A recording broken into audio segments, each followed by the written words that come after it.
Energy is the power that has changed human history.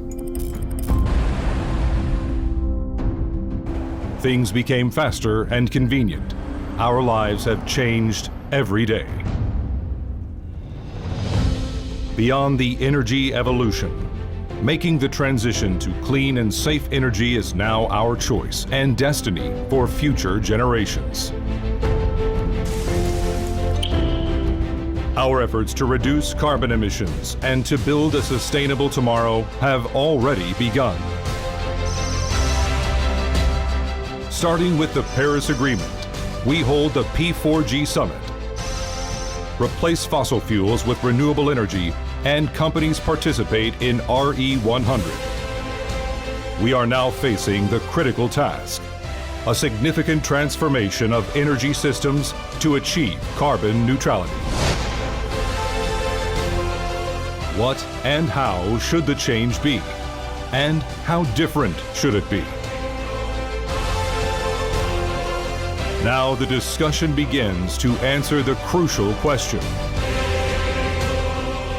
더 늦기 전에 지금 바로 시작합시다.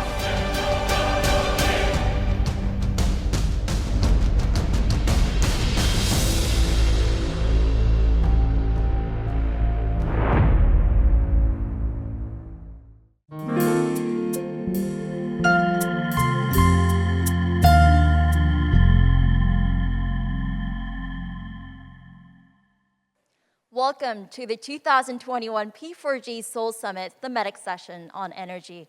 I'm Jiyeon Kim, the reporter and anchor for Arirang TV. I'll be your host for this session themed A Greener Planet with Innovative Energy Solutions. The session is streamed for viewers around the world. Please visit the P4G Seoul Summit website and select the language of your choice, English and Korean. The session venue is taking place here in Korea in adherence to the government's COVID-19 quarantine guidelines. Today's session will begin with welcoming remarks by South Korea's Minister of Trade, Industry, and Energy, Seung-ok Moon, followed by keynote speeches. We'll then dive into the P4G Global Hub session and a panel discussion. Without further delay, let's start the 2021 P4G Seoul Summit Thematic Session on Energy with welcoming remarks by Minister Seung-ok Moon.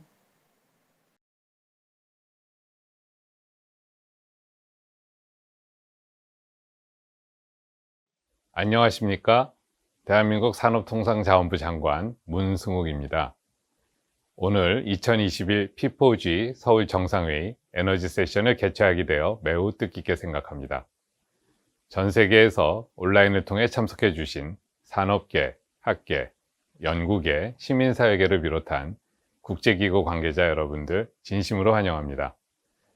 특히 바쁘신 와중에도 기조연설을 수락해 주신 파티 비롤 IEA 사무총장님, 마이크 블룸버그 대표님, 김동관 하나솔루션 대표님, 허버트 아이벤스타이너 베스트 알핀의 대표님께도 감사드립니다. 그리고 P4G 허브 세션과 패널 토론에 참여해 주신 전 세계 각국의 에너지 전문가 여러분들께도 감사의 말씀을 드립니다. 내외 귀빈 여러분, 전 세계가 코로나19로 인해 일상이 송두리째 바뀌고 심각한 경제 위기를 겪었던 지난해에도 기후변화는 멈추지 않았습니다. 세계 기상기구에 따르면 2020년은 기상관측 이래 2016년, 2019년과 더불어 가장 무더웠던 해였다고 합니다. 북극의 빙하는 무너져 내리고 있고 100년 만의 산불, 가뭄, 홍수 등 기후변화는 이제 지구촌 곳곳에서 일상이 되고 있습니다. 이에 따라 전 세계 주요국들은 기후 문제를 인류가 당면한 위기로 인식하고 2050 탄소 중립 선언에 동참하고 있습니다. 한국도 국제사회와 함께 기후변화에 적극 대응하기 위해 작년 10월 2050 탄소 중립 목표를 선언하였습니다.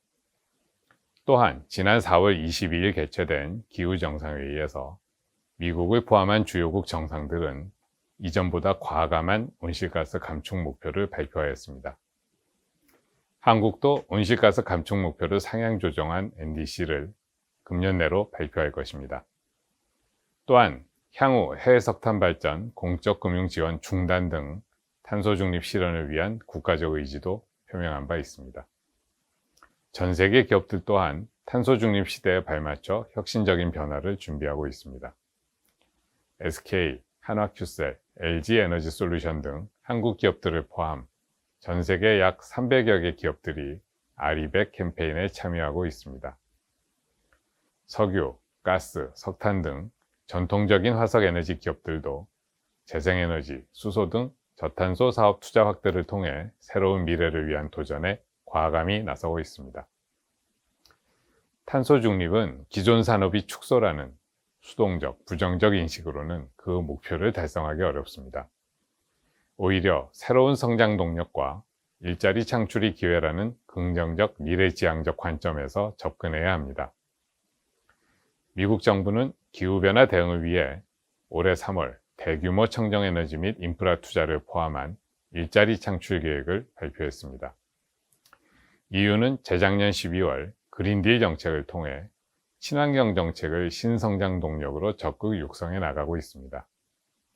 한국도 지난해 7월 기존 화석연료 기반의 경제사회 시스템을 저탄소 구조로 전환하기 위하여 2025년까지 총 73.4조 원을 투자하는 그린 뉴딜 계획을 발표한 바 있습니다. 내외 귀빈 여러분, 이번 2021 P4G 서울 정상회의 주제는 포용적인 녹색 회복을 통한 탄소 중립 비전 실현입니다. 코로나19로 인한 경제 위기를 물, 에너지, 식량 농업, 도시, 순환경제 등의 분야에서 국제사회가 함께 극복해 나가고 미래 탄소 중립 목표를 위해 함께 노력해 나가자는 것입니다. 이 중 에너지가 전 세계 온실가스 배출의 약 3분의 2 이상을 차지하고 있습니다. 탄소 중립 달성을 위해서는 에너지 분야 시스템 전반에 걸친 혁신이 필요합니다. 우선 현재 화석연료 중심에서 청정에너지로 탈바꿈해야 합니다. 전기화도 급속도로 진행될 것으로 보입니다. 이 과정에서 전력망 인프라의 획기적 확충, 재생에너지 변동성 대응을 위한 스토리지 믹스와 P4G, P2H, V2G와 같은 섹터 커플링의 구현, 탄소 포집 저장 활용 기술 확보, 그린 수소 상용화 투자 확대, 에너지 수요 감축 및 효율 향상 등 에너지 분야의 무수한 난제들을 극복하고 해결해야 합니다. 또한 저탄소 에너지 시스템 구현을 위해 제도와 인프라도 혁신해야 합니다. 기존 화석연료 기반의 에너지 정책과 제도로는 기업들의 비즈니스 전환, 신산업 창출을 감당해내기 어렵습니다. 저탄소 자원이 보다 많이 에너지 시스템에 수용될 수 있도록 규제를 풀고 제도를 혁신해야 합니다. 이와 함께 녹색 분류체계, 뉴딜 펀드, 녹색 금융 등과 같은 녹색 인프라도 지속적으로 보강해야 합니다.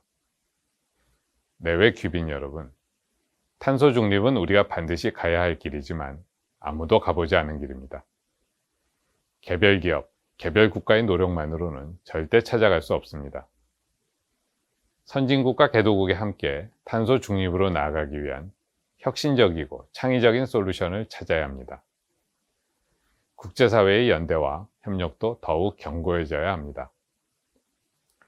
화석연료 의존도가 높은 개도국의 경우 경제성장과 탄소 중립의 동시 달성은 더욱 어려운 도전이 될 것입니다. 청정에너지 중심의 성장이 될 수 있도록 기술협력, 투자 확대, 금융지원 등 선진국과 국제사회의 보다 적극적인 관심과 지원이 필요합니다. 개도국 지원을 위한 기후 재원을 지속 확대하고 P4G 파트너십 등 개도국 지원의 성공 모델도 공유, 확산해 나가야 할 것입니다. 한국도 책임있는 중견국가로서 선진국과 개도국 간의 브릿지 역할을 충실히 해나가겠습니다. 내외 귀빈 여러분, 지금 전 세계가 코로나19로 힘겨운 싸움을 하고 있습니다. 서로가 쉽게 만날 수 없는 극단적인 상황을 겪고 나서야 비로소 우리는 미래에 대한 준비가 얼마나 소중한지 깨달았습니다. 탄소 중립도 다르지 않습니다. 지금부터 미리 준비하고 대응하지 않으면 더 어려운 싸움이 될 것입니다. 미국의 경영학자 피터 드러커는 미래를 예측하는 가장 좋은 방법은 미래를 창조하는 것이라고 했습니다. 탄소 중립이라는 담대한 도전에 전 세계가 한마음으로 적극 소통하고 협력하여 새로운 미래를 함께 만들어 나갑시다. 오늘 에너지 세션이 탄소 중립 실현과 에너지 혁신의 해법을 모색하는 소중한 기회가 되기를 기대합니다. 그럼 지금부터 2021 P4G 서울 정상회의 에너지 세션을 시작하겠습니다. 감사합니다. Thank you so much, Minister Moon. Now I'd like to introduce 4 keynote speakers. The first keynote speech is presented by Executive Director of the International Energy Agency, Fatih Valor.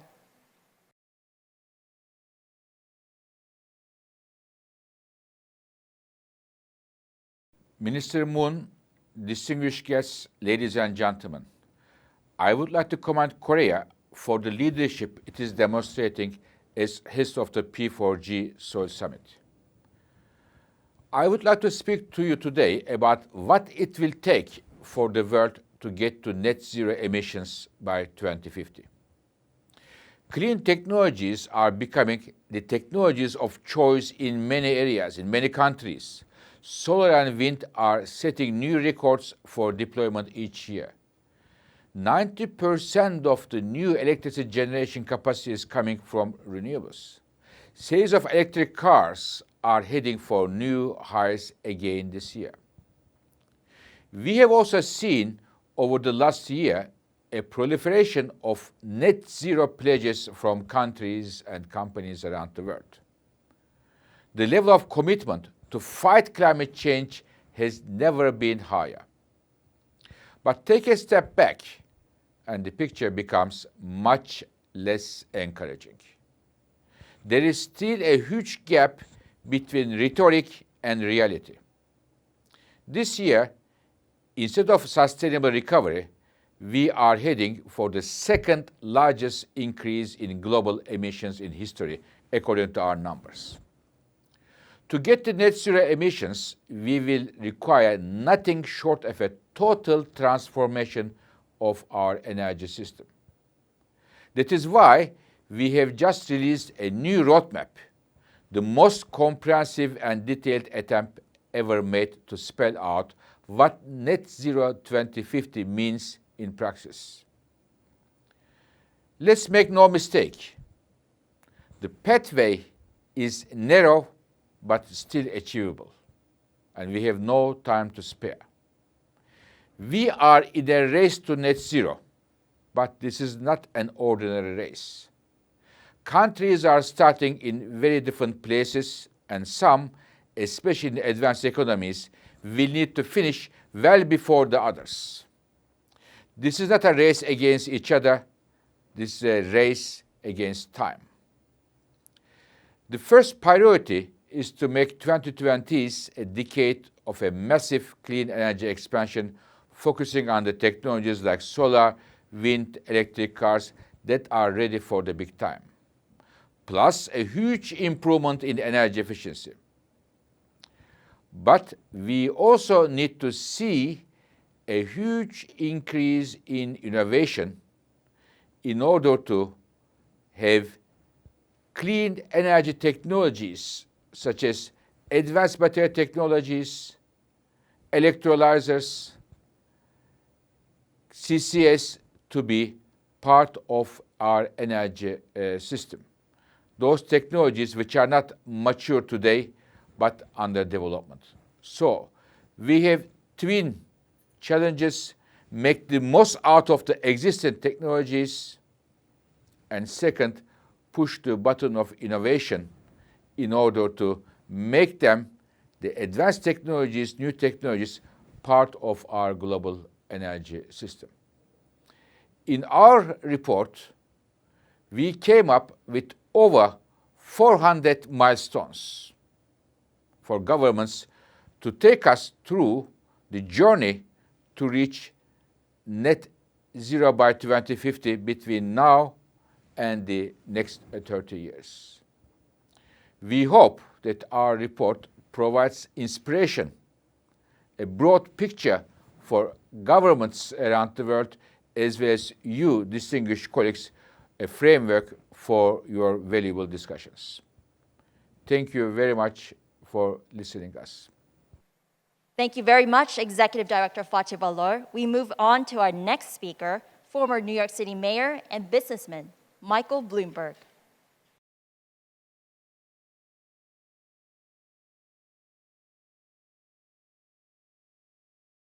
Hello, everyone, and thank you for convening this summit. We're here to talk about an enormous challenge with implications for governments and businesses around the world: climate change.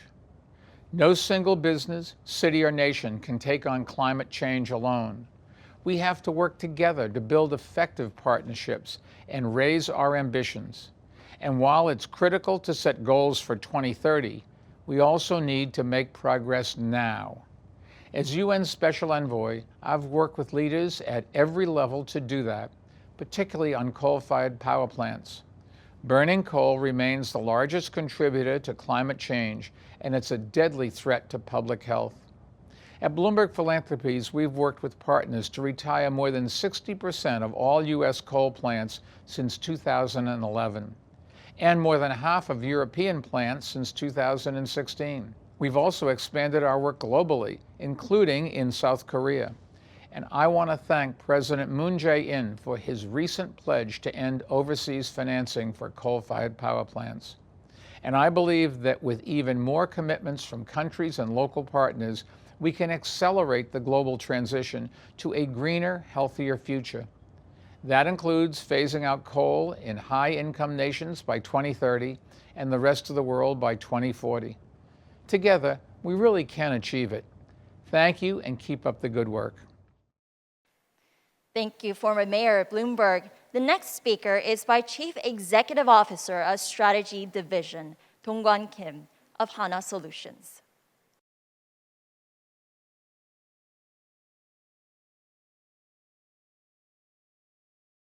Good afternoon, everyone.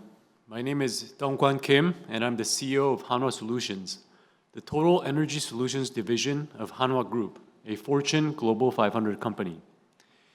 It is an honor to be here today discussing challenges and new opportunities for the future of energy with such distinguished leaders of governments, industries, and civil societies.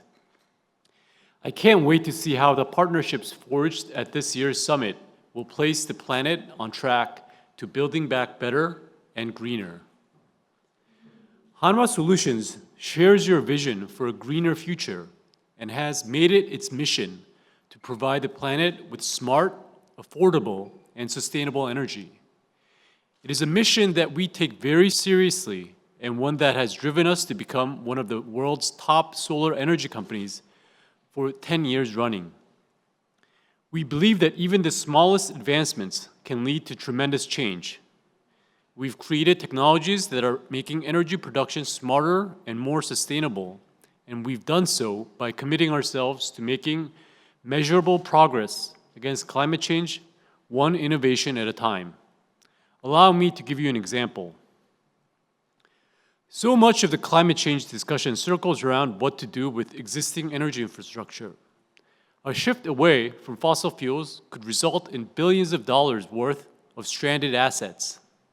That is, assets and investments that are no longer viable due to changes resulting from climate policy. Coal-fired and other hydrocarbon-based power plants could fall into that category. As governments and energy firms explore ways to transition from coal to renewable alternatives, we're presented with a chance to create measurable progress on reducing humanity's carbon footprint. Pressure to move on from coal has led to increased interest in liquefied natural gas, or LNG-fired power plants, and it's easy to see why. They're viewed as a potential bridge to establishing a low-carbon economy, and they can help ensure stable power supplies by making up for the intermittent nature of renewable energy sources. Yet the problem is, LNG-fired power plants still emit carbon, although far less than the coal-fired facilities. So if our ultimate goal is to reduce emissions, what would be the best way to utilize them? Should they simply serve as a stopgap, or is there a way we could enhance them to open the door for even more measurable emissions progress? If nothing is done, LNG-fired power plants, too, will become stranded assets sooner or later, resulting in financial disaster for investors and creditors. Hydrogen to gas turbine technology, or H2GT, offer a potential solution to this problem. Our H2GT technology allows us to retrofit LNG-fired power plants, gas turbines, to run on up to 65% hydrogen fuel. Powering plants in this way would result in more than 30% fewer CO2 emissions and significantly fewer nitrogen oxide emissions. While those figures represent measurable progress in and of themselves, our R&D team is exploring ways to reduce emissions even further by advancing H2GT to reach 100% hydrogen power. Although H2GT represents just one piece of the decarbonization puzzle, its potential to revolutionize power plants exemplifies the type of tremendous change that I mentioned earlier. As we look to build back greener and cleaner, we'll need to prioritize tangible solutions like these to set the stage for more measurable progress down the line. Of course, when I say tangible solutions, I don't just mean hardware. Innovative software has and continues to play an important role in helping our industry tackle a wide range of challenges, especially in the solar sector. Imagine a city with hundreds of thousands of households and businesses, all with varying power consumption patterns that rely on distributed solar energy resources that are susceptible to weather changes and grid conditions. The questions are, how do we balance supply and demand in a reliable and affordable manner? And how do we do so efficiently in line with our goal of reducing carbon emissions? I believe the answers to those questions may lie in big data analysis and artificial intelligence. One of Hanwha Solutions' newest affiliates, energy storage solutions provider Growing Energy Labs Inc., or GELI for short, has developed AI-powered software that could potentially change the energy grid paradigm.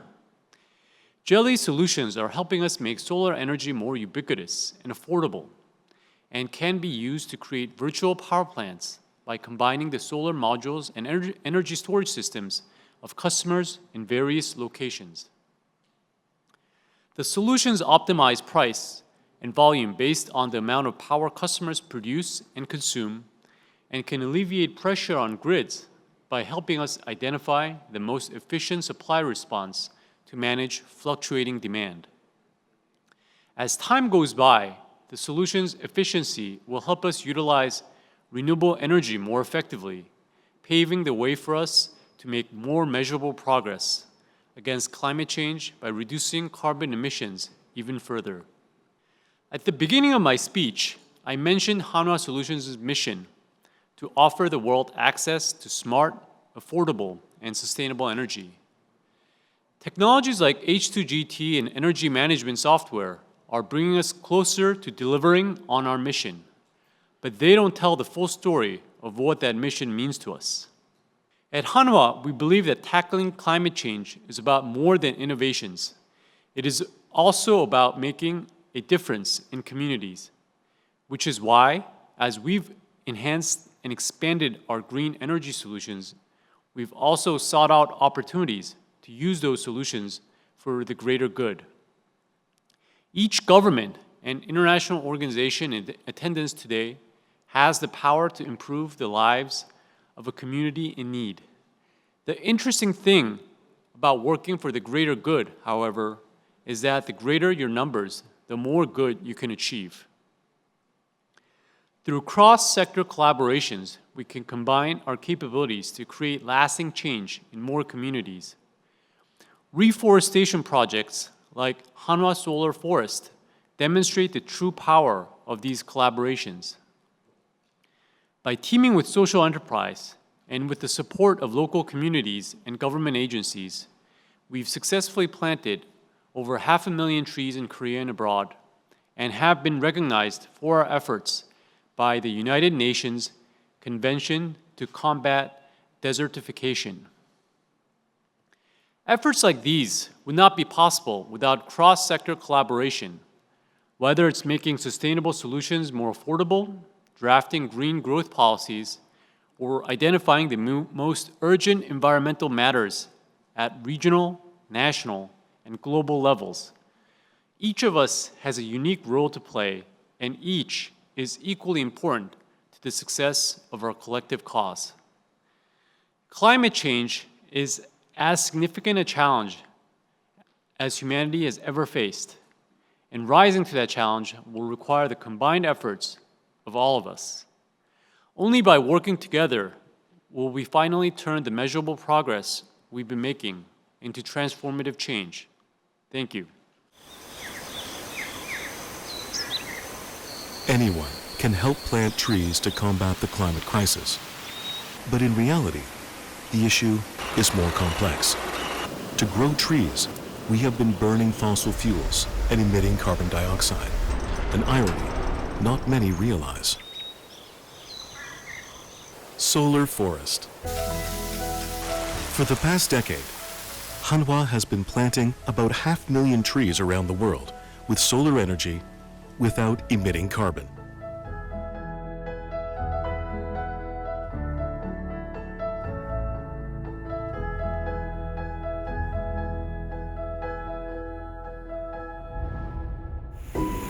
Despite the global pandemic, Hanwha remains committed to the Global Forestation Initiative. Hanwha will continue to encourage people to grow their own plants wherever they are. Developing an application for planting virtual trees with solar energy and donating the virtual trees to become real trees. And now, with 15,000 trees in virtual spaces, we create carbon-neutral forests that will effectively reduce carbon emissions on Earth. A sustainable approach towards saving the Earth. Hanwha Solar Forest. 팬데믹 시대에 어플 하나로 이렇게 쉽게 참여를 할 수 있게 되어서 너무나 좋은 의미를 가진다고 생각을 하고요. 그 모든 일들이 정부가 다 할 수는 없습니다. 하나 그룹하고 큰 행사를 하게 돼서 뜻깊게 생각하는 바입니다. For the future, Hanwha will continue to create sustainable solutions that deliver real change. Sustainable solution for Earth, for life. Hanwha. Thank you, Mr. Kim. Now for our final keynote speaker, I invite Herbert Ivensteiner, the CEO of Volsifine.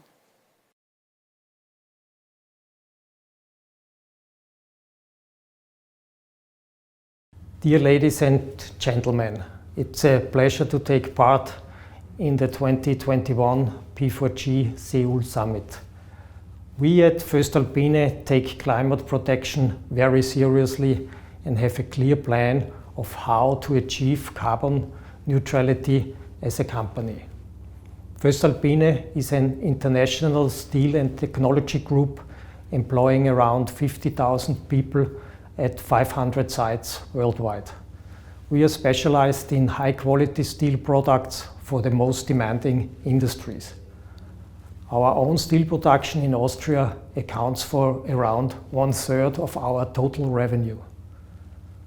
The other 2/3 are derived from processing steel into highly sophisticated end products. These include lightweight components for cars, highly resistant airplane parts, complete railway infrastructure systems, and high bay warehouses, to name a few. We at voestalpine are clearly committed to global climate goals and strive to be part of the solution. In fact, we have been an environmental pioneer in the steel industry for many years. Over the past decades, we have reduced air emissions and energy consumption to the possible minimum. But steel production at the current state of technology is still generating CO2. Only a radical technological transformation will allow us to significantly reduce our CO2 emissions further. Therefore, voestalpine has developed a step-by-step plan to decarbonize steel production over the coming years. With our project GreenTech Steel, we aim at gradually shifting from the coal-based blast furnace route to electricity-based production technology. This could reduce CO2 emissions by around a third by 2030. In absolute numbers, this will save 3 to 4 million tons of CO2 per year. Over the long term, we plan to increase the use of green electricity and green hydrogen. Our ultimate goal is to produce carbon neutral steel by 2050. With this goal in mind, we are intensively researching into so-called breakthrough technologies for steel production based on green hydrogen. To give you just 2 examples, at our headquarters in Austria, we are currently running the world's largest pilot plant for the production of green hydrogen in the steel industry.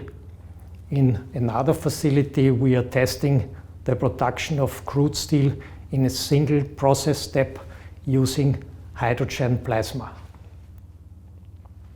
However, this transformation scenario greatly depends on its economic feasibility.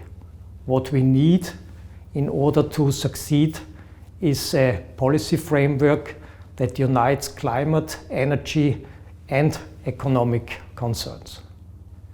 Another important requirement is the availability of sufficient renewable energy at affordable prices. This is the only way we can apply tomorrow's technologies in a truly competitive manner.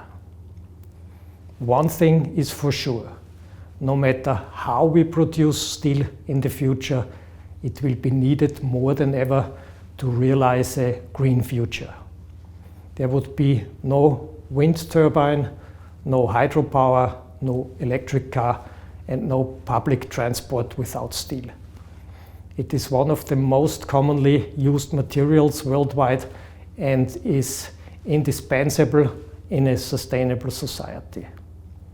Steel is much more durable than other materials and can be recycled with no loss of quality. Last but not least, I'm convinced that it will take a global effort to change our climate for the better and preserve a livable world for future generations. Every one of us is asked to make a contribution.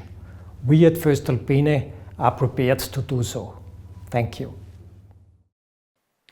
I would like to thank the 4 keynote speakers, Executive Director Fatih Valor, former Mayor Bloomberg, Chief Executive Officer Dong-Kwan Kim, and Mr. Ivan Steiner. Thank you for taking your time with us to share your insights. We appreciate it. Now, it's my pleasure to invite Ian De Cruz, the Global Director of P4G, to lead the P4G Global Hub discussion on energy. Global Director Cruz, we're looking forward to your session. Thank you very much, Ms. Kim, and welcome everybody to the P4G session on energy. I am Ian De Cruz, the Global Director for P4G. To achieve a net zero future for all, we must bring developing countries into the heart of this energy transition to build back better and greener. At P4G, over the last 3 years, we have found innovative finance and business models in developing countries that improve energy efficiency, scale renewable energy deployment, and bring heavy industry along this energy transition. Our country partners like Chile and Denmark are pursuing ambitious energy transition plans with large-scale projects in offshore wind farms and green hydrogen. There is an opportunity to share and scale these solutions in developing countries too. I would like to begin this session with a brief video that shares some of our most innovative market-based solutions we are scaling to deliver an energy transition in developing countries. 789 million people in the world lack access to electricity. P4G is accelerating breakthrough scalable solutions and a low-carbon transition that leaves no one behind. P4G's energy transition theme is providing tangible solutions for decarbonization, including in e-mobility, energy efficiency, and the emerging green hydrogen economy. P4G partnership Energize Africa is implementing innovative crowdfunding solutions to improve renewable energy access. The Getting to Zero Coalition partnership is decarbonizing shipping by catalyzing commitments for investment in commercially viable zero-emissions vessels by 2030. The Africa Greenco Partnership serves as a creditworthy renewable energy buyer and seller that reduces the risk of investing in renewable energy projects in Zambia and subsequently the rest of the region. Greenco uses the Southern African power pool's competitive markets to mitigate long-term price and demand risk. A low-cost, resilient and zero-carbon energy system is possible, but it requires collaborative solutions now. The emerging solutions accelerated at the P4G summit will be proof points in the COP26 action agenda to accelerate a more equitable energy transition and to win the race to zero. P4G is a global platform delivering transformative impact with a pipeline of more than 50 partnerships and a global ecosystem spanning 12 country partners, 5 organizational partners, and more than 240 business and civil society partners. Join us in pioneering green partnerships and investing in impact. Thank you for that. I would now have the pleasure to introduce our 3 P4G champions leading energy transition globally, with Mads Nipper, CEO of Ørsted, sharing their story of transformation from an oil and gas company into a renewable energy company. Anna Hajuka, CEO of Africa Greenco, a P4G partnership bringing private sector investment in renewable energy into Southern Africa. And Dan Jørgensen, Minister for Climate, Energy and Utilities in Denmark, sharing the Danish approach of industry and government working together on the ambitious climate change targets and energy transition. I'd like to pass it over to you, Mads, to share some of your thoughts. Thank you very much, Ian, and thank you very much for both having this event, but also for inviting me on behalf of Ørsted to tell about our story. I'll do it as brief as I possibly can, even though there's stuff for hours here. So where did we come from around 10 years ago? Where we came from being a sort of a mid-sized, sort of very fossil fuel intensive utility. And as a matter of fact, we had 85% of our energy being generated from fossil fuels. And we clearly saw that's not sustainable. I mean, this is not going to be a future-proof model, nor can we afford, nor should we allow ourselves to take that forward due to sort of what we wanted to do in terms of positive contributions. So we set ourselves 2 visionary targets at the time. We said we want to, by 2040, to have 85% of our generation being from renewables, so turning it around from 85% fossil fuel to 85% renewables. And we also said, because offshore wind was our major strategic bet, we will take it upon us to prove that offshore wind power prices can go below 100 euro per megawatt hour before 2020. Pretty much nobody believed that any of those were possible at the time. But because we did have the courage and the rigor and the sort of the wholeheartedness to really stand behind that and put effort and work into it, what happened was that 4 years ahead of time, so by 2016, we actually got the power price for offshore wind below 100 euro. So 4 years ahead of time was something nobody thought was possible. And at the same time, now in 2021, we are not at 85%, we are at 90% of total generation being from renewables. So 20 years ahead of time. So how is that possible? Well, both because we chose, despite not having a business case nor the certainty around it that it would be possible, we chose to do it wholeheartedly, and we got the partnership from governments, not least Denmark, UK, and Netherlands, who gave the policies that would actually make it certain, and we had then the safety to make long-term investments. So that was possible, and now we are, in less than 10 years, making a full transformation into a fully renewable company. Next frontiers are going to be 100% renewable generation in 2025, and completely carbon neutral by 2040, including our supply chain. What can organizations do? Well, we should all be catalysts for change, but none of us can do it alone. So leveraging organizations like P4G, engaging in something like the green hydrogen catapult, those are examples where we can forge public-private partnerships and accelerate a transformation that we so also dearly need. So thank you very much for listening to this very brief story. I invite everybody to also ask more questions because we'd be happy to share a richer story. Thank you, Ian. Thank you very much, Mads. An inspiring example for all corporates around the world looking to make that energy transition with very practical examples. Over to you now, Anna, a homegrown P4G champion, to talk about your energy transition you're leading in Southern Africa. Thank you very much. It's an absolute pleasure and honor to be here with you, and thank you for the opportunity and for all your support. We wanted to take you a little bit of on a journey of electrification in sub-Saharan Africa. The potential, as we all know, is staggering, but we cannot power today our economies with potential. We need to turn that potential into reality. For that, we need new innovative business models that deliver true systemic and sustainable change and that operate on the ground. Africa Green Co is one such business model, which through the invaluable support of the P4G and under the leadership of the government of Zambia, the Southern African Development Community, and the Southern African Power Pool, is bringing transformational changes on the ground on a national and regional basis. Let me start with the journey and the problem. Firstly, traditional ODA thinking is wrong.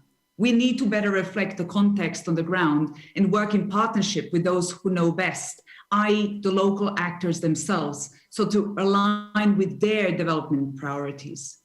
Currently, to develop energy projects in sub-Saharan Africa, financial support from the international development community is provided largely on a project-by-project basis through a combination of offshore provision of grants, debt finance, and guarantees, through which to cover utility and sovereign credit risk. This approach is piecemeal and relies on heavily indebted governments assuming very large fiscal liabilities to backstop the obligations of their utilities. It's a sticking plaster and not a cure.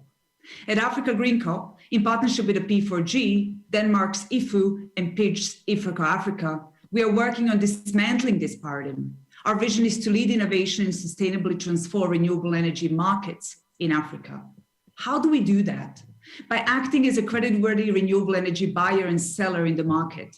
We reduce the risk of investing in renewable energy projects in Zambia and subsequently other countries in the region, whilst compensating national utilities for the use of their transmission and distribution systems and for their services, such as balancing of intermittency, for example. This is required for optimum and sustainable integration of renewable generation.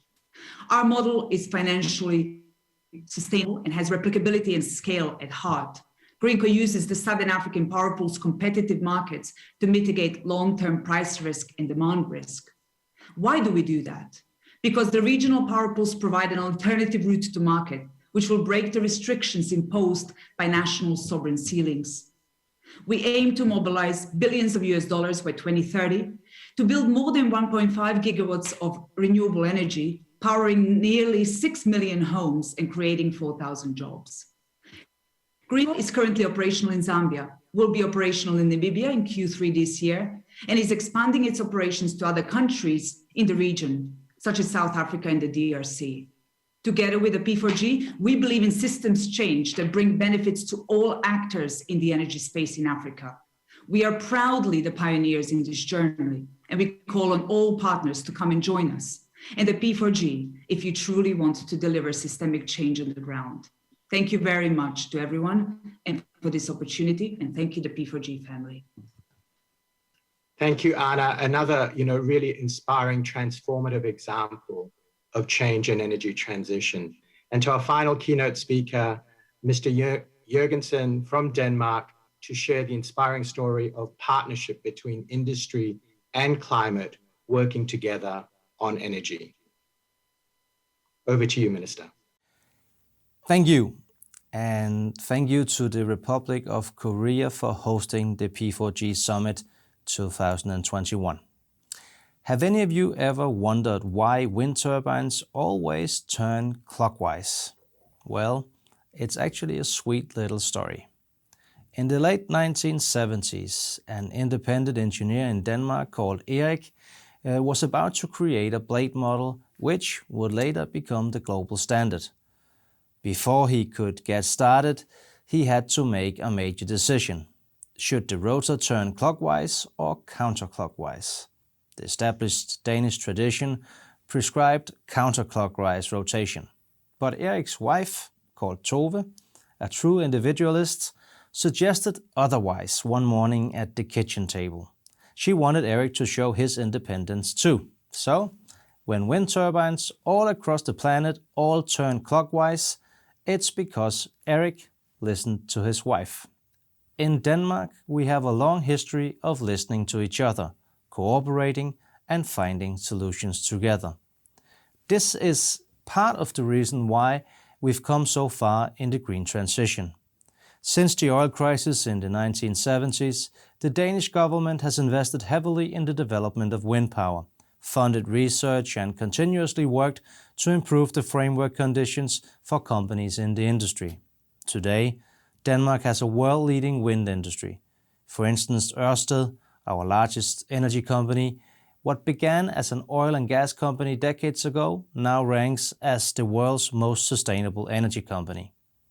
The success of Ørsted is a story of how a government and an energy company work together to create the right conditions for a new renewable energy adventure to take off.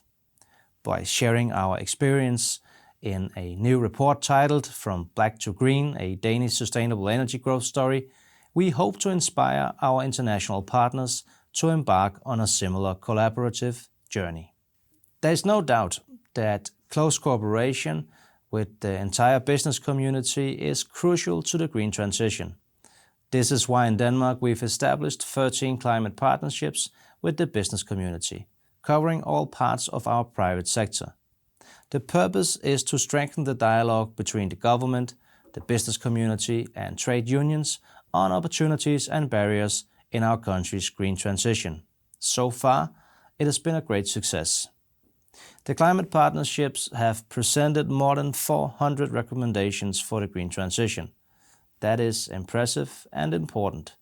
We've already included many of them in political climate agreements and proposals, and we will continue to do so. Limiting global temperature rise to 1.5 degrees Celsius will not be easy. We must find new ways to catalyze investments, accelerate innovation and create successful public-private partnerships. At the same time, we must do this in the most fair and inclusive way. It needs to be a people-centered transition. This is exactly what the P4G is all about. Thank you for your time. Thank you very much, Minister Jørgensen, and to our wonderful keynote speakers.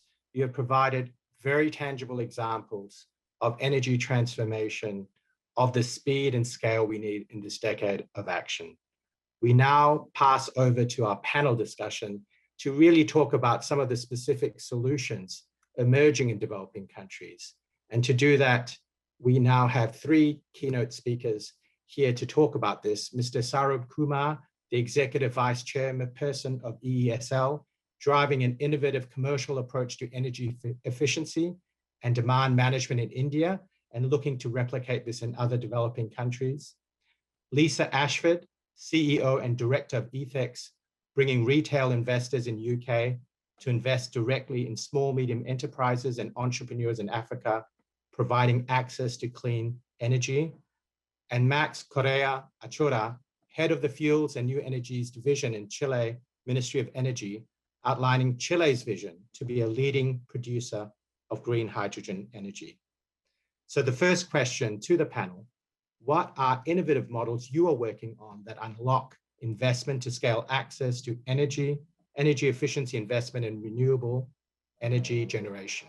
Maybe Lisa, you could answer that question in terms of the perspective of what you're doing in Energize Africa.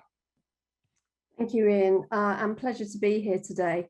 So Energize Africa is providing flexible and affordable capital to solar businesses across sub-Saharan Africa that's allowing them to scale their businesses, and in turn is scaling access to clean energy for millions of people across sub-Saharan Africa.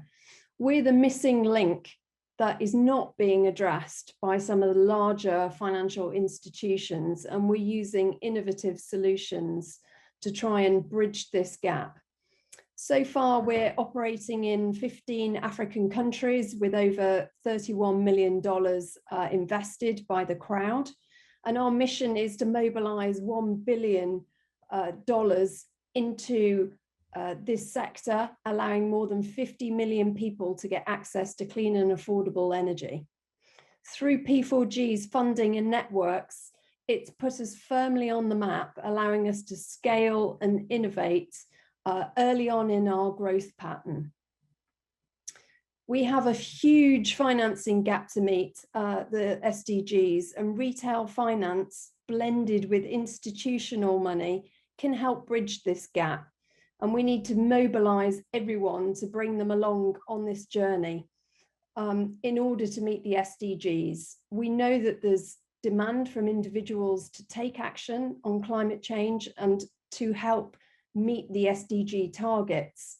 If we can do that in a measured and smart way, the potential is enormous. Thank you, Ian.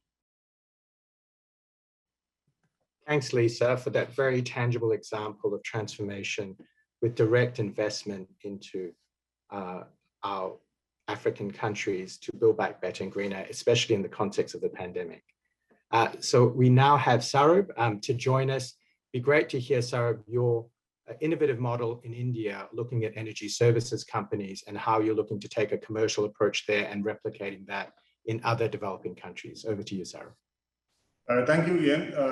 It's a great pleasure to be part of this summit. We have been in India doing things which are at scale, slightly different. It is a bit innovative.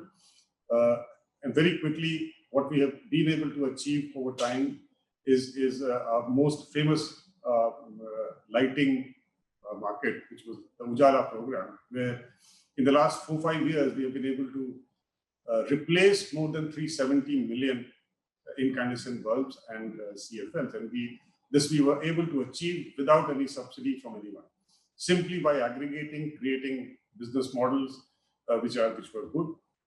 Similarly, now we are at the cusp of energy transition. Some people say transitions. I would like to call them energy transformation. It is becoming democratic. The energy services needs are becoming very different.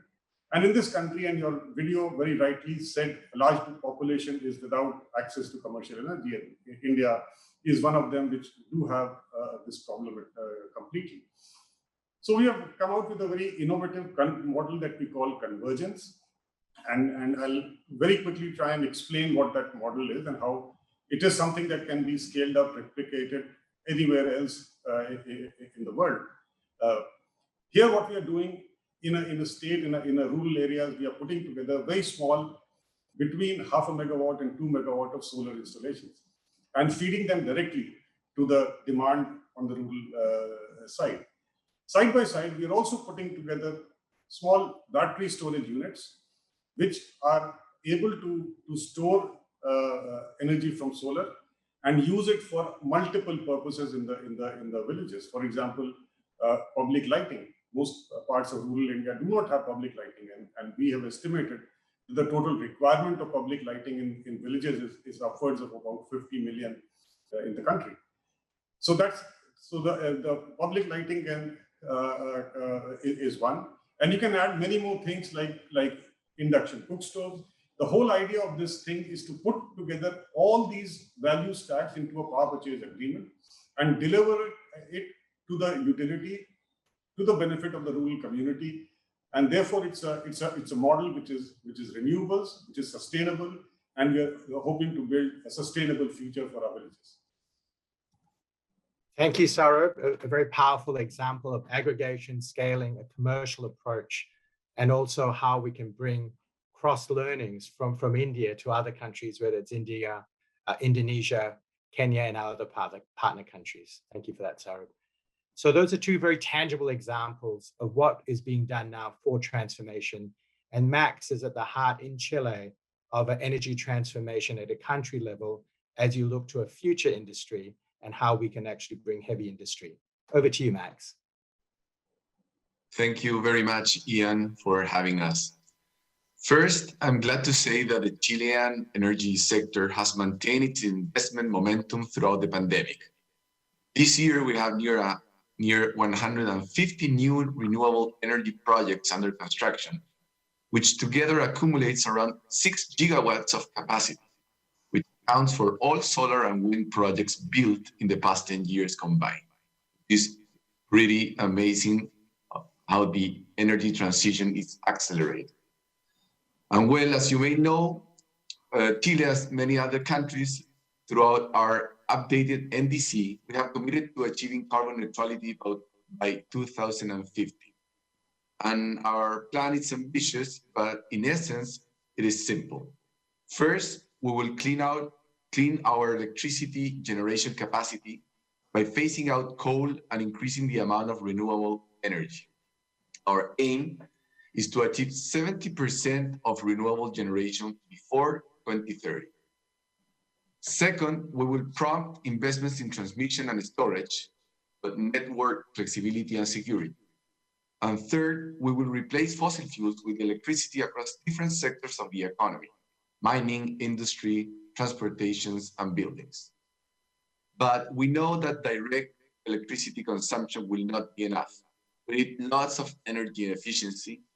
And also, we have developed a comprehensive national strategy to develop green hydrogen with the national goals of having 5 gigawatts of electrolyzer capacity under development by 2025. Second, producing the cheapest green hydrogen on the planet by 2030 at the lowest competitive cost of $1.5 per kilo. And that was last year. Our latest projections say that we are reaching near $1 per kilo of hydrogen, turning hydrogen very competitive to the alternative fossil fuels. And third, being among the three top leading exporters of green hydrogen and derivatives by 2004. And a key part of that is working with the private sector. We need to identify initial projects to develop green hydrogen. So we announced a call for projects that can become operational before the end of 2025. And we have allocated $50 million to support these projects in grant, which is pretty novel for the Chilean economy. And finally, I'm very pleased to share that when we launched the strategy last November, we counted like 20 projects in the country. And now we are already seeing that we have doubled that number. We have like 40 projects to produce green or consume green hydrogen and derivatives in the country. Thank you, Ian. Thank you, Max. And another theme and example of bold leadership, courageous vision, but really crowding in the kind of investment solutions needed. So the final question to the panel is really, how can initiatives like P4G help scale your ambition and bring that energy transformation? So in the same order, Saurabh, if we could hear your views. Thanks, Ian. I think P4G gives a very powerful platform because it includes partners which are not just government, they are partners which are industry as well. And as I said, the issues that we are dealing with here is something that are common in many, many parts of the world. And P4G, with the kind of credibility, with the kind of network that exists in various countries, I think a partnership between country players like ours and P4G would only help in not just disseminating knowledge, but also sharing experiences. And also, if the need arises, actual on-the-ground implementation for similar benefits that we have. And we are very proud to say that P4G is supporting us in several parts of this world in Asia, and we look forward to much more as far as P4G is concerned. Thank you, Saurabh. Excellent. Lisa. Well, as I mentioned, we see Energize Africa as a real platform for enormous growth, and it's a huge opportunity.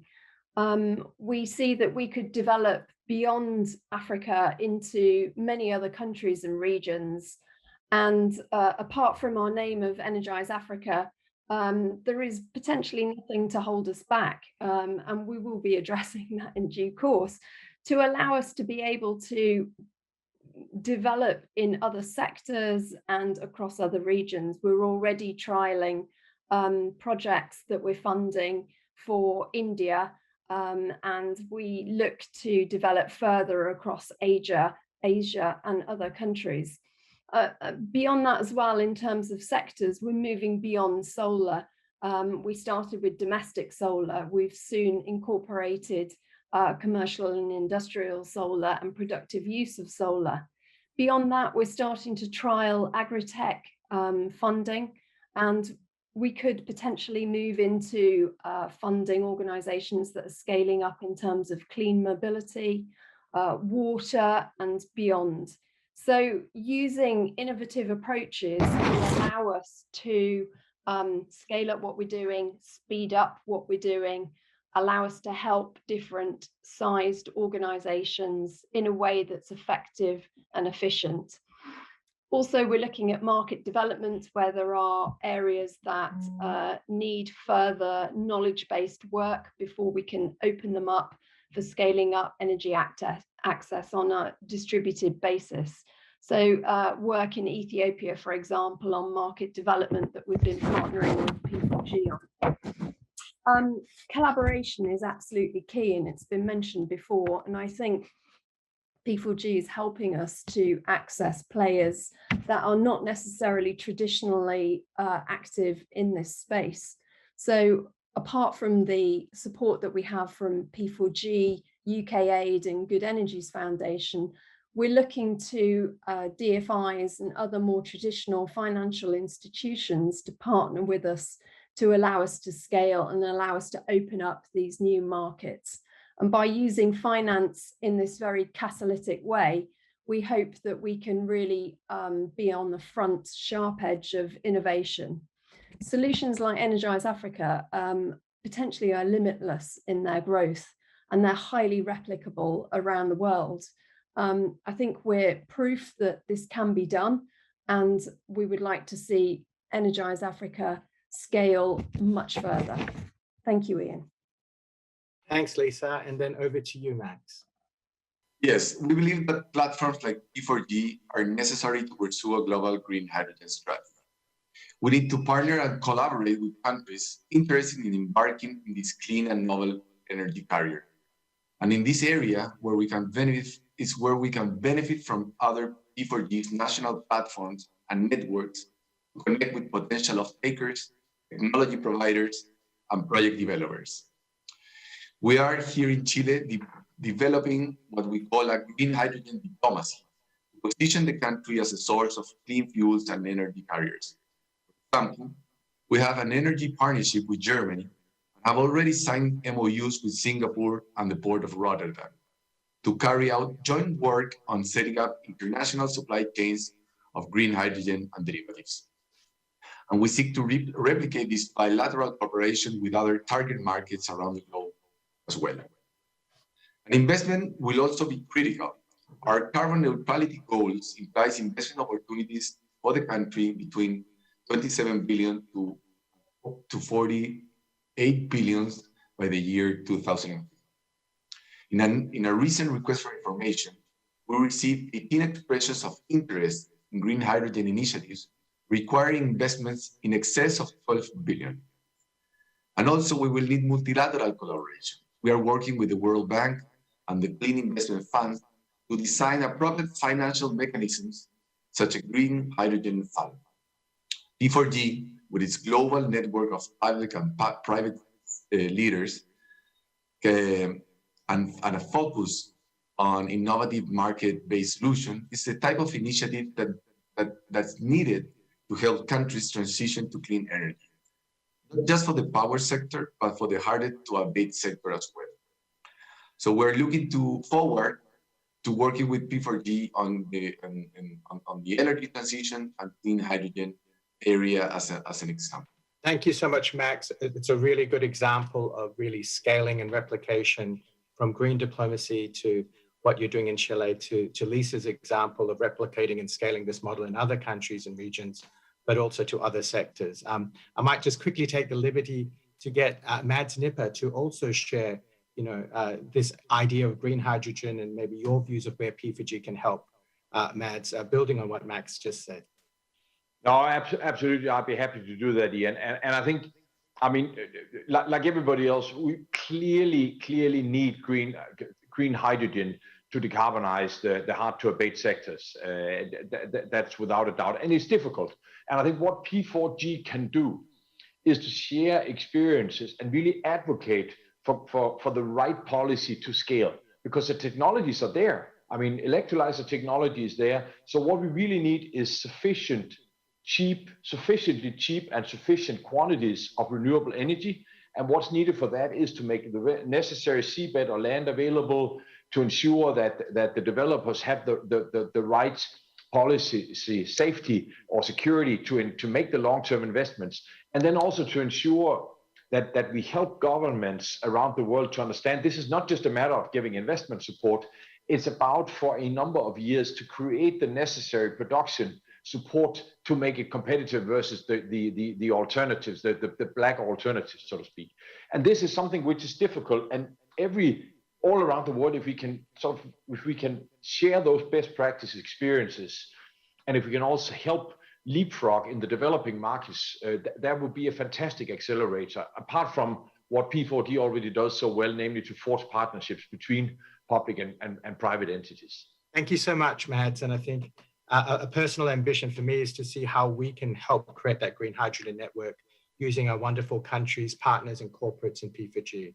So I have great pleasure now to wrap this up with a good friend and partner organization in World Economic Forum, and Dominic Warry, our Managing Director of the World Economic Forum, to really share your views of this session, how we're looking to partner together in scaling the energy transformation for the world. Over to you, Dominic.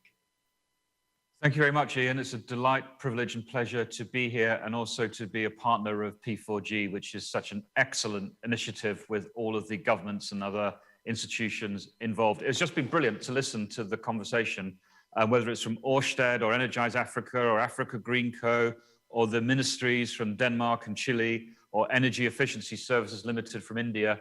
And all of these innovations at different scales and working in different ways to leverage finance and technology and crack that nut of how to get to scale quickly, given the 2030 timeframe that we're all working toward. I'm reminded, Ian, of that science fiction author, William Gibson. He had a great quote once. He said, "The future is already here, it's just unevenly distributed." And it feels a little bit like that. We have such fantastic and interesting innovations taking shape across India, across Africa, and in Europe as well that we heard. And that absolutely illustrates the role and the potential for P4G to help kind of link together some of these examples, share knowledge, best practice, unlock hidden capacity, transmit those examples, dare I say, from, shall I say, south to north, because there's some great examples going on here of innovation in emerging economies, which I feel that Europe or the US or others could really learn from. Partnership isn't just one-way traffic, there are two ways to this. And then with the support of the World Economic Forum as a partner and collaborator in P4G to help use our networks and partnerships and opportunities and relationships with governments and investors to get to scale that we need. So it's really, really exciting to hear what we have on the table from this panel. And I would urge each of the panelists, and the way that you skillfully moderated the discussion, Ian, to actually connect with each other. I mean, that's what we heard as well from the conversation, because from the public sector side, you know, we heard about the potential to get to scale and some of the policy unlocks. From the innovator side, we heard about some of the ability to draw in finance and blend, put those two together, and we start to realize the dream, the vision, and the key objectives, not only for P4G, but for where we all need to be in the world by 2030. So congratulations, everyone who was involved in this discussion. It's very exciting, and it gives us a lot of hope, I think, to be pragmatically optimistic about how we can scale, innovate, and partner our way through what seems to be a challenge and into a universe of immense opportunity. Thank you, Ian.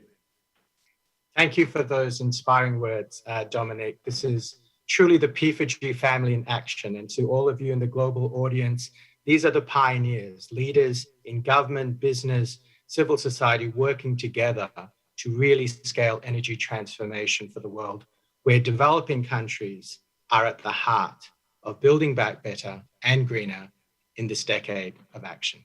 Thank you all. Okay, so I just want to thank everyone on the session. It was a great example of P4G in action, very, very tangible solutions. And of course, as Dominique said so well and eloquently at the end, we really want to use this as a little partnership in itself of all of you on this call to really keep scaling in the future. But on behalf of the P4G family, thank you for doing this. Really appreciate it. Thanks a lot, Ian. Thank you, Ian. Thanks all. Thanks, Ian. Thank you for a great session. And now we'll move on to our next panel discussion. For this panel discussion, we invite 7 panelists. But first, let me introduce our moderator for this session, Mr. Hee-Jip Kim.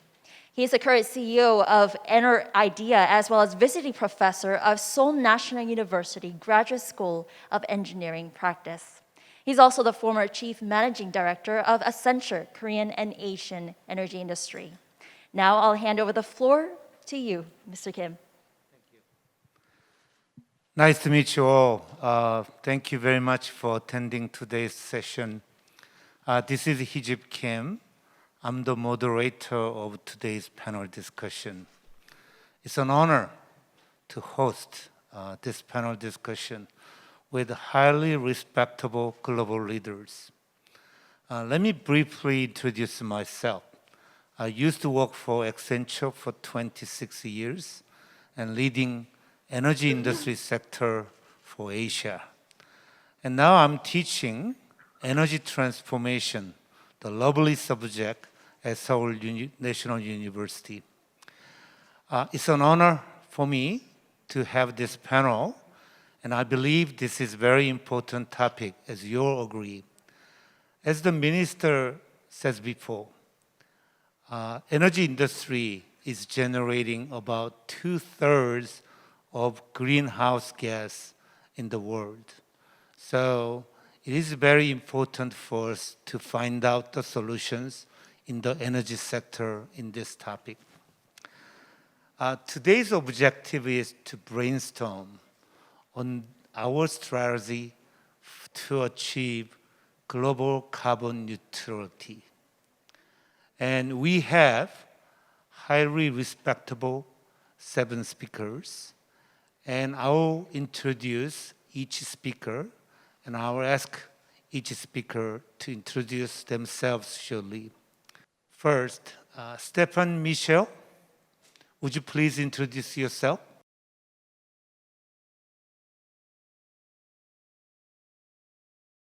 Good afternoon, everyone. I'm Stéphane Michel. I'm heading the gas, renewable, and power business line of Total, the oil and gas energy company, which is becoming a broad energy company, as I will explain.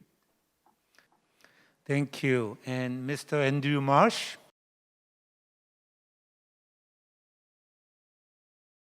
I'm Andy Marsh. I'm the CEO of Plug Power. Plug Power is located in upstate New York, and it's a pleasure to be here in Korea today. Nice to meet you. Mr. Sam Kimmins?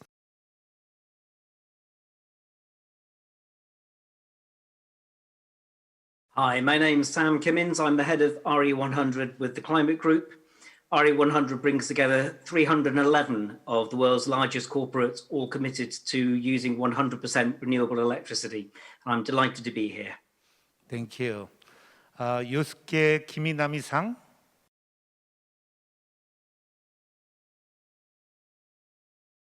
Hi, 안녕하세요. Thank you, Mr. Kim. This is Yosuke Kiminami, founding CEO of Renova, a renewable energy IPP company active in Asia. Thank you for inviting me. Oh, thank you. And Thomas Anker Christensen?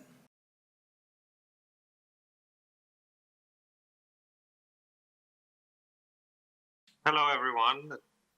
Greetings from Copenhagen. I'm the climate ambassador of Denmark. My role is to take the Danish 70% reduction target for 2030 and translate that into global action. Thank you. And Hong Patterson.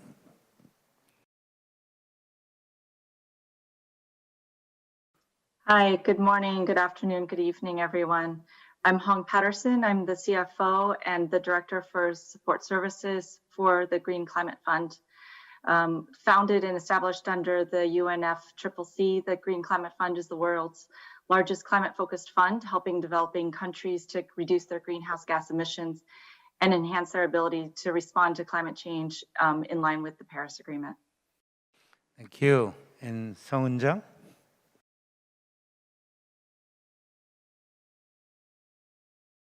Hello everyone, this is Jang Sung-eun, the founder of YOK. We are providing education opportunities to children in Africa by distributing energy in rural area. Thank you. Thank you everyone. Our panel discussion will be composed of 3 themes. First, we'll talk about innovation and strategies of energy companies, the traditional ones, and also new energy companies first. And then we'll talk about the policy, government policy on global carbon neutrality. And after that, we'll talk about partnership, collaboration, cooperation, global cooperation, and also inclusive green growth together. So those are 3 themes. Let's begin our panel discussions. Let's hear from our speakers.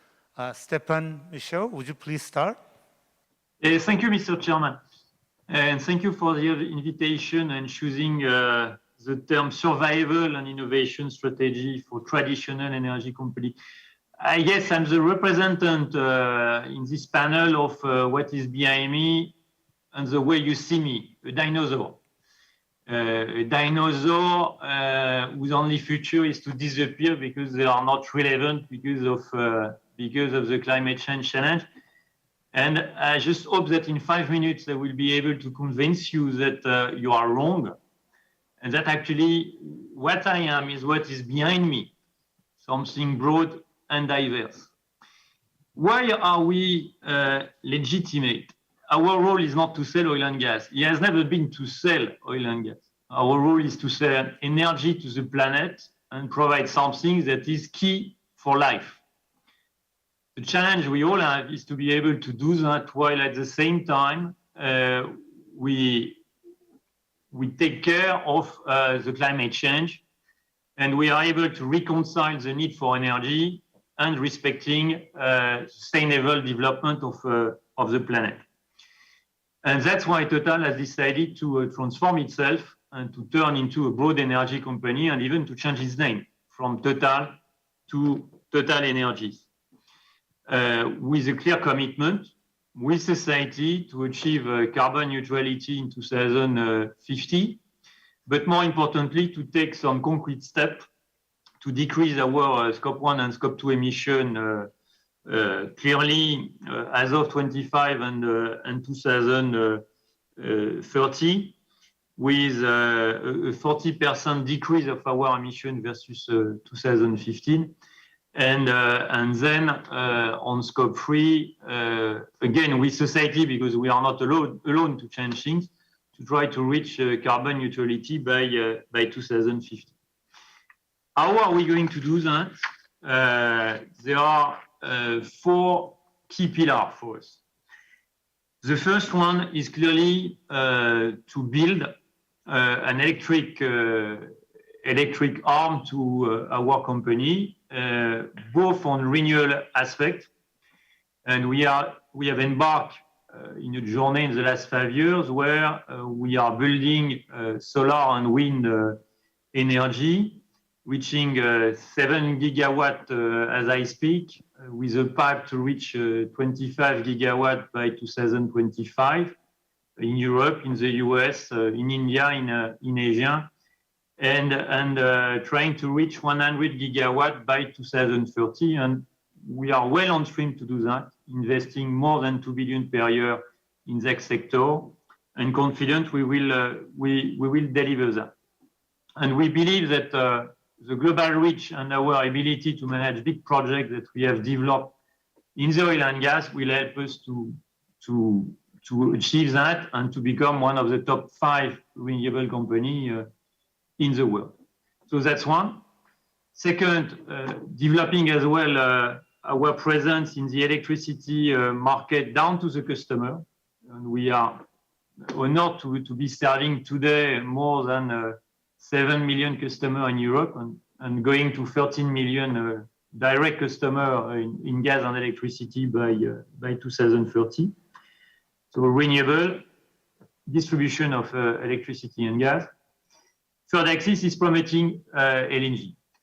We are convinced that in the coming 20 years, gas will be key for many countries to ensure a transition in the way they produce power, and that gas should, as much as possible, replace coal as a way to produce power.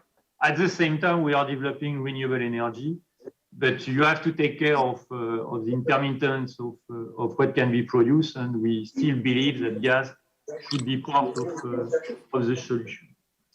With that, that means that our mix of energy is going to evolve, where it's roughly it's around 50% today of oil and 50% of gas, and it should be with time 30% with oil, 5% with biofuel, 50% with gas, and at least 50% of green electricity. Obviously, the last part of that to reach carbon neutrality will be our ability to offset carbon emission, Scope 1 and 2. And to do that, we have started as well to develop a business of CCUS, so carbon capture and storage. That's one aspect with several projects in Europe, Norway, Holland. That's one. And second, to develop as well what we call natural-based solution, being now a 100 million per year investor on forest, either to make new plantation or to maintain existing one. And with all that, we have a global strategy that is coherent, that allows us, that put us on track to deliver our commitment to the neutral carbon objective, but at the same time to be able to provide the energy that the world is needed. And if I talk in old terms of dinosaur terms, that would represent going from 3 million barrels to 3.5 million barrels. But I guess we will have to change and talk in petajoule tomorrow or gigawatt. All that is possible, and at the same time, we are still going to produce and sell a bit of oil by 2050, because it will be required by part of the planet that will be come a bit later on their transition. And to do that, you have to focus your whole portfolio as well on the oil that is shipped to produce, and that's why we have completely rebalanced our portfolio in the last year, in the last 10 years, focusing on the places where it's shipped to produce, and as well, it necessitates less CO2, which means basically exiting Canada, for example, and the shale in Canada, and focusing on cheap oil in Middle East. Thank you. Oh, thank you very much for sharing wonderful views you have on your company, Total. Very interesting. Let me ask some questions here. First, what is the role of innovation in terms of energy transformation for your company? How important the innovation is? Would you please explain to us? Yeah, innovation is key. It's key because it's innovation which has allowed to lower cost on renewable energy. And if we are not cut costs by 10 on solar, we wouldn't be talking of what we are talking today. That's one.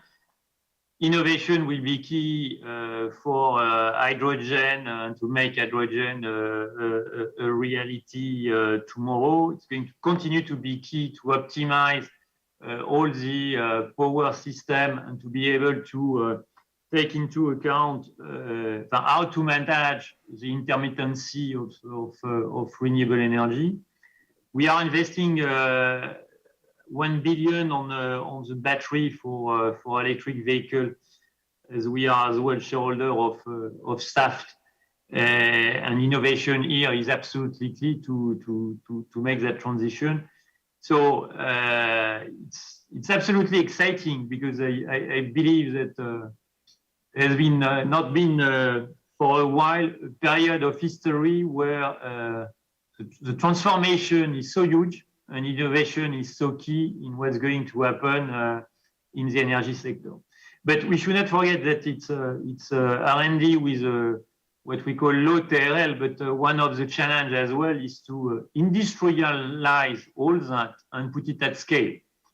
And that's where I think we need to manage a global ecosystem with startups, with smaller companies, perhaps more agile than we could be, but as well big players that can make a difference because you need size and scale.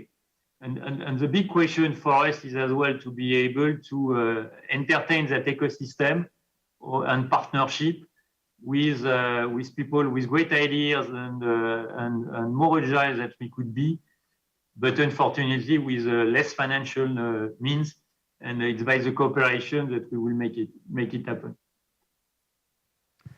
Thank you. I think if I heard right, I think you mentioned about carbon sinks. Can you provide some examples on carbon sinks? Yeah, on carbon sinks, you have two types. You have on one side using depleted gas field, for example, in the North Sea or existing aquifer where you can store carbon. And I would say it's clearly the type of business we are used to because it's instead of taking the gas outside of the reservoir, you have to put it back. But yeah, at the end of the day, it's pipe, compression, transport. So we know how to do that. And as I say, we have the first big project in Europe, in Norway, called Northern Light, to prove that it can work at scale and on a commercial basis. So that's one part. And the second part is what you see on the screen on my right, which is forest, and investing clearly in preserving forest or in planting new trees.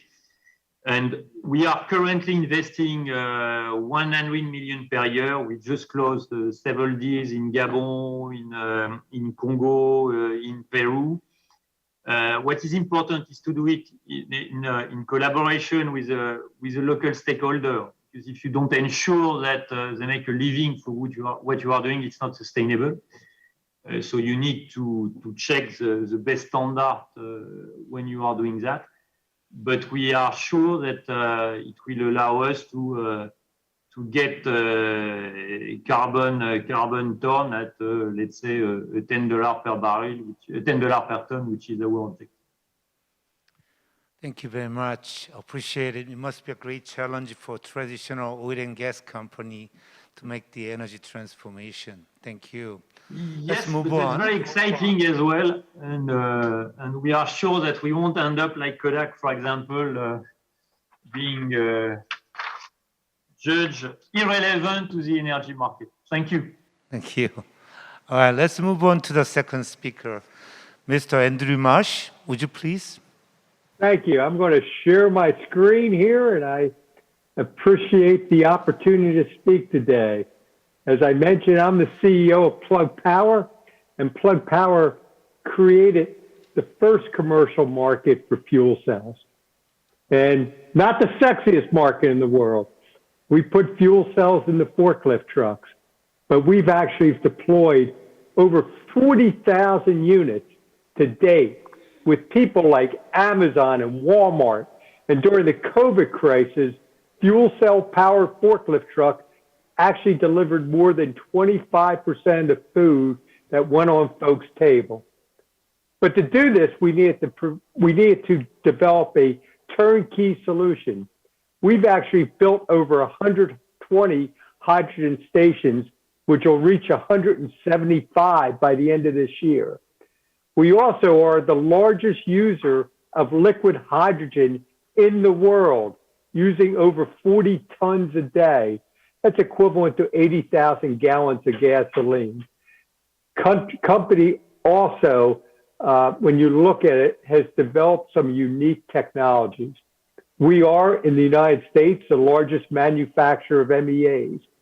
And recently, over the past year, we bought the first private company that ever built a liquid hydrogen plant of scale, United Hydrogen, and coupled that with another purchase by an electrolyzer company called Giner EOX, which is known to have the leading PEM stack technology in the world.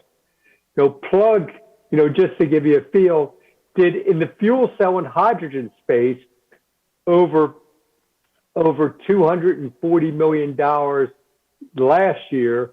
And in this coming year, we're going to do $475 million in revenue. We are, without question, the innovators in this space. And this capability has allowed us to move into other areas, on-road vehicles, as well as large-scale stationary products. I think the thing that excites me the most is Plug is building the first green hydrogen network across the United States, using the capabilities we have in electrolyzers, as well as building liquid hydrogen plants. We've set out a goal that will generate over 500 tons per day of liquid hydrogen by 2025.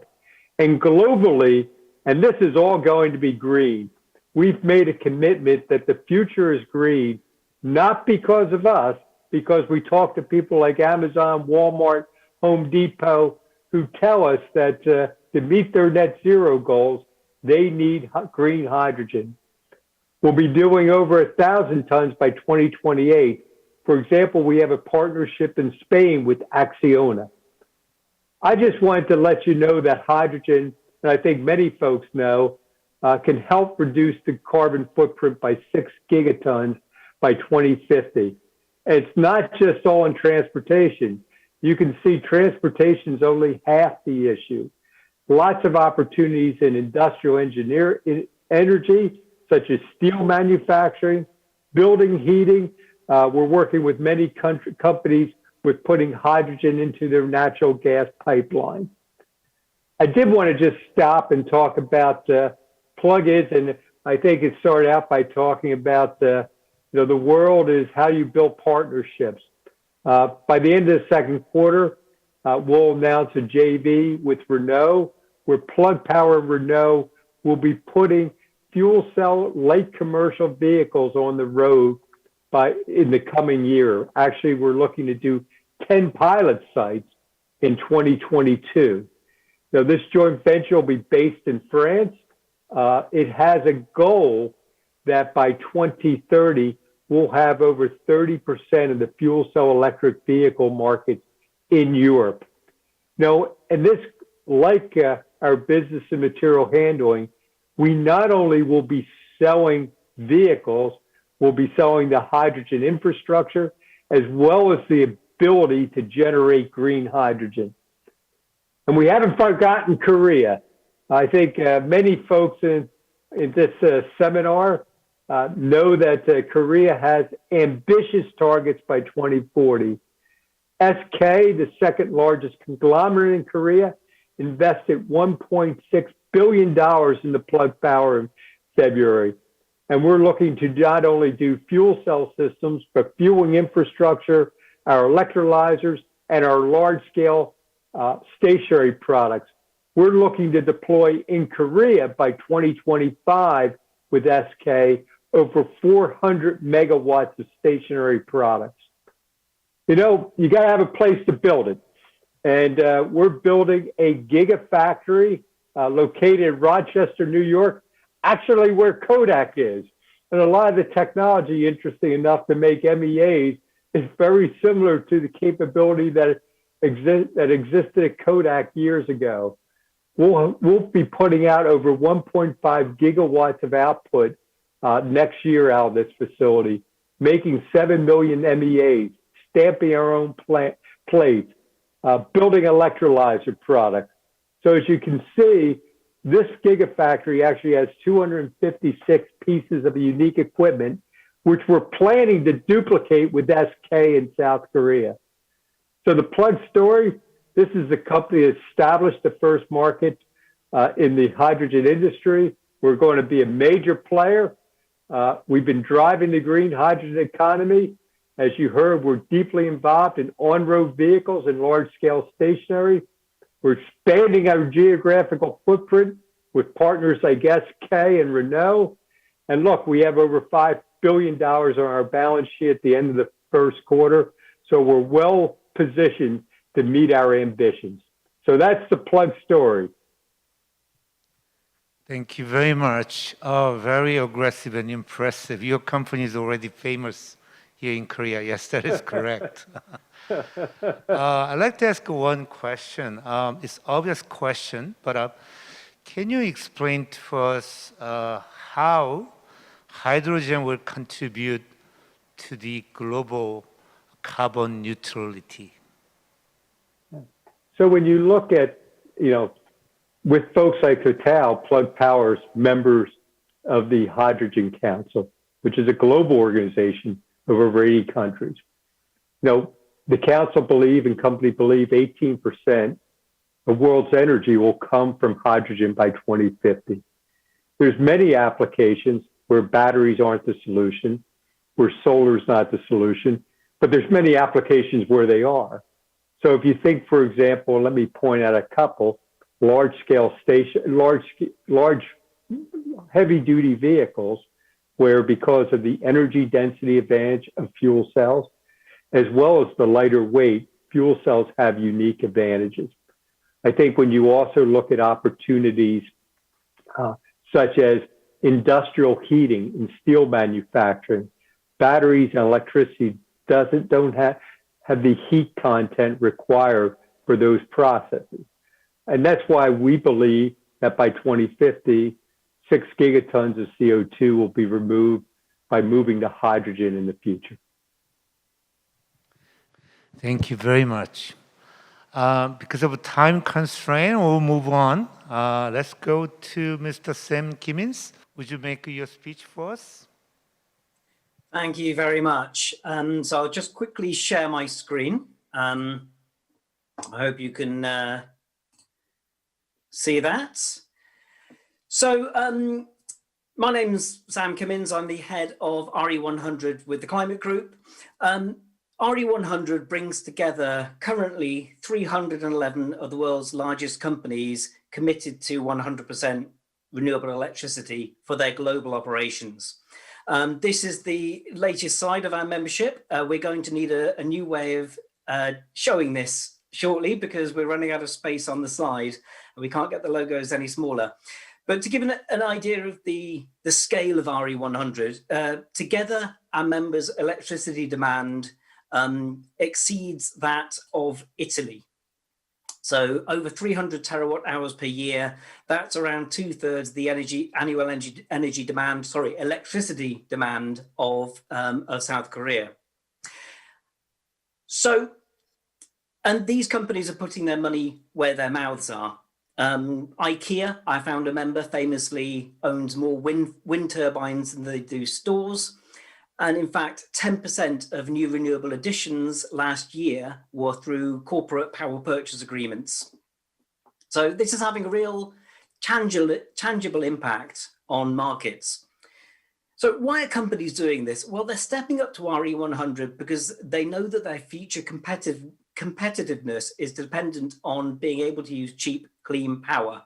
And this is a really positive message for supply companies who are either shifting to or are based on producing electricity using renewables. It's obviously a less positive message for energy suppliers based on coal and gas. These companies, these huge customers are saying, we don't want your product. So RE100 is growing by around 70 companies a year, and that growth is accelerating. And those companies are making active decisions about where they invest, where they actually source in their supply chains, based on whether they're able to use renewables in those geographies. If it's not possible to buy renewables in a country, they are actually making active choices about their location. A number of our companies, including Apple, Google, and Microsoft and others, are also making active choices in their supply chains. 100 Apple suppliers have now committed to using 100% renewables for Apple products. We're seeing similar trends amongst many of our members. And this is having potentially huge implications for Asia Pacific economies, which are largely based on supply to the rest of the world. And the president of the Taiwanese authorities, President Tsai Ing-wen, in her 2019 keynote policy address, stated that the ability for companies to achieve RE100 is critical to Taiwan's industrial policy. This trend is also being noted in Taiwan, and we're delighted that a number of companies, including several members of the SK Group, plus K-Water, LG Energy Solution, and more, have joined us in RE100, despite it being almost impossible to buy renewable electricity at scale in Korea. Indeed, these companies are joining us because it is almost impossible to buy renewable electricity in Korea. Similarly, 54 Japanese companies have joined RE100. These companies are sending a very strong signal to the market that they need things to change. They need the policies put in place that will enable them to buy renewable electricity in order that they can compete, not only securing cheap, clean, renewable electricity, but also competing in the marketplace for custom from these large buyers like Apple, Google, BT, etc., etc. I'm delighted to say that the Korean government is responding, the Japanese government also, and the Taiwanese government are responding with policies that are opening up for competition in the marketplace to now allow renewables to compete on a level playing field with fossil fuels. There's not enough time in this presentation to go into the details of those measures, but I'd be happy to answer any questions on the progress that's being made. So I shall leave you with Alok Sharma's call to action for COP for more companies to join RE100 and send this strong market signal. Thank you very much. Oh, thank you very much. I hope that we have more companies joining RE100, as you mentioned. I have questions for you. The first question I have for you is, still it's not that easy to participate in RE100, but a lot of leading companies, they're doing it. I think you mentioned about the reasons, but what is the most important basic reason that they like to decide to join in RE100? When we set up the campaign in 2014, the most important reason was corporate social responsibility and emissions, reducing emissions. And it was very much considered the right thing to do. And this, our founder members, IKEA and Swiss Re, it was very much this is something we should be doing. Now companies are telling us two key reasons why they're joining. First of all, is because in many markets, renewable electricity is the cheapest form of electricity. The IEA recently declared that solar is the cheapest form of electricity in history. So there is an obvious commercial imperative to be ahead of the game in being able to buy renewable electricity and engage in the kind of deals worldwide that requires. The second growing reason is because the top of the supply chain is demanding that companies go renewable. It's the easiest way, it's the best way for companies like Unilever, Apple, etc., to be able to green their supply chain, because not only does it reduce CO2 emissions, it saves money. And so they're asking their suppliers to go renewable. And their suppliers, in turn, are asking their governments to enable renewables to compete in a level playing field, in order that they can get renewables in Korea or Japan at the same price as they can get them, often using Korean and Japanese made equipment, in Europe and the US. Thank you. And what we should do more to promote RE100 for the global companies and companies like in Korea, Japan, in Asia? Do you have any suggestions on those? I think there have been some real hero companies who have put their head above the parapet in Asia Pacific.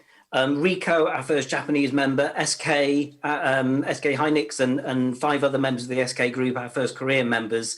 They've taken a big risk by saying, look, we're going to tackle this. We're going to commit to 100% renewable to send a signal to the government. What's needed now, and what is happening, is for those governments to respond by saying, okay, we recognize this huge demand. We recognize the competitive imperative to allow renewables to compete.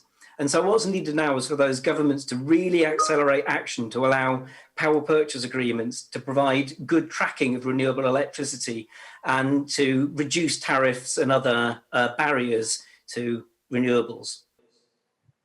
Thank you very much. We'll move on to the next speaker. And Kiminami-san, would you please make your speech for us? Okay.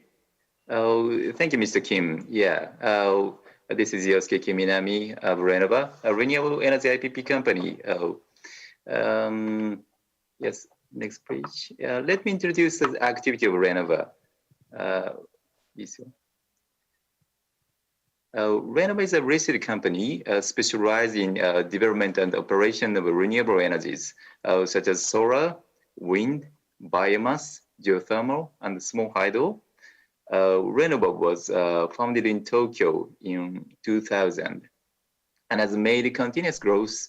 Now we have more than 200 colleagues working together for the benefit of Earth and the community. Here is our mission, to create green and sustainable energy systems for a better world, with a vision to become Asia's renewable energy leader. We are actively developing and operating 26 projects around Asia and Japan. And we have made active investments in renewables projects, which accumulates $4 billion to date. Total capacity of the projects already announced are 1.8 gigawatts, including operating, construction, and development projects.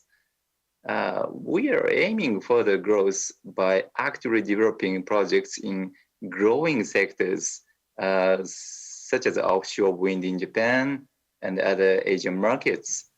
Our target is to have 3 gigawatts total capacity in mid-term, and even larger for the long term. There are a lot of renewable measures coming out of Europe. I believe that there should be new renewable measures from Asia, and Renova is aiming to become one. Renewable energy project is dependent on natural resources in each area. So we believe mutual success with the local community is a key for success, and our raison d'etre. We always to understand the local community deeply and bring additional values on top of renewable energy. From our experience, local community is not only looking for green energy. There are a variety of needs, such as promotion of fishery and improving local employment of tourists, improvement involvement in maintenance works, etc. A renewable project is often just a trigger to enrich the region. Important thing is to commit to local community for long term through establishing mechanisms to create new industries and social communication. And now we are expanding our business in Asia with the same philosophy. Now, we have 3 subsidiaries in Singapore, Korea, and Vietnam. We are developing projects in collaboration of local members who knows the market deeply, local partners who shares our philosophy and goal, and professional teams from the head office. Let me introduce our project in Vietnam as one example of our activity in Asia. We participated in one of the largest onshore wind projects with a local capacity, with a total capacity of 144 megawatts in May 2020. This project is led by PCC1, our partner, and we are contributing our engineering and financing capabilities. Project construction is going well, targeting completion with this October. And here, I will talk about Yuri Honjo offshore wind project in Akita, Japan. This is one of the largest offshore wind projects in Japan. Total capacity of 700 megawatts and the bidding process. We are fully supported by fishery associations and the local authorities as a result of our effort to reach mutual success and creating additional value, as discussed earlier. This is a picture of a calligraphy work done by one of the local fishermen in Yuri Honjo, showing our mutual success philosophy. This is our treasure, and we displayed it in our office. Offshore wind project is very complicated and large, involve a lot of technical considerations. Renova is building up a full-fledged engineering team capable to lead and manage the major technical issues in-house. The last topic of my presentation, I would like to talk about Chodo offshore wind project in Korea. This is the first time to talk about this project in public. Together with our partner from Korea, our Korean office members has been playing key role developing this project.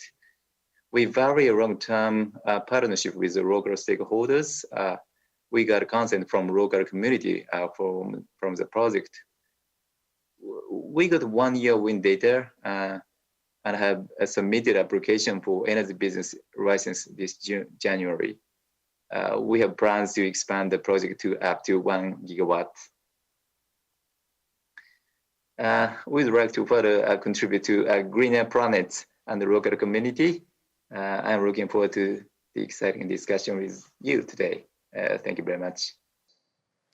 Thank you. It is very impressive that you create the most successful renewable energy company in Japan. One question I have for you is, so what is the major hurdle or obstacle that you had in developing renewable energy business? Thank you for your very important question. As a high-level view from renewable industry, I think there are 5 key points. One is a vision for long term. 2, technology innovation. 3, funding. 4, infrastructure. And 5, human resources. And as for the first 3 points, vision, technology innovation, and funding, market is making great progress, and it seems it is getting resolved or on track. But on the infrastructure, such as grid system and the port for offshore wind, improvement and upgrade is needed. Last point on human resources, especially in Asian markets, we need more and more talent to join this sector and also surrounding industries. And as a practical matter, at a business level developing renewable energy, I see two major hurdles that need to be overcome in Asia. First one is a public acceptance of renewable energy, public acceptance. In many markets and projects, consents from the local residents are becoming issues. So it is critical for developers to suggest mutual success and sustainable partnership to the local communities, which is always Renova's highest priority. Secondly, the transmission line upgrade is becoming a hurdle for governments with aggressive target for renewables. To resolve this issue, both government and developers need to sit together to come up with plans for grid upgrade. Grid upgrade plan needs to be set based on a realistic projection of renewables installation and prepared well in advance. Okay, thank you. Just a quick question for you. How do you feel about 46% reduction target of Japan? Do you think you can achieve that one? Okay, thank you for your timely question. Yeah, the new target of Japan, 46% reduction by 2030, is a big jump from prior target of 26%. I think the target is aggressive, but probably achievable.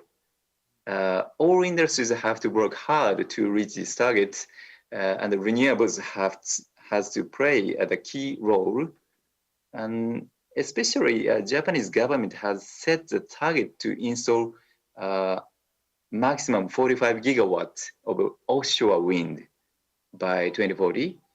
And they introduced a new registration for accelerating development and improved the port. We believe our recent run, we made during development of our Akita project will contribute to this target as a developer. We know what kind of concerns the local residents might have, or we have been addressing it one by one. To add at the end, in Japan, we guess floating offshore technology is essential to achieve this target. We expect half of 45 gigawatt target will be floating. We need to accelerate the development of this kind of technology. Thank you very much. After very good discussions on industry, innovations, and transformation, now let's move on to policy, the government sector. Mr. Thomas Anker Christensen, would you please make your speech for us?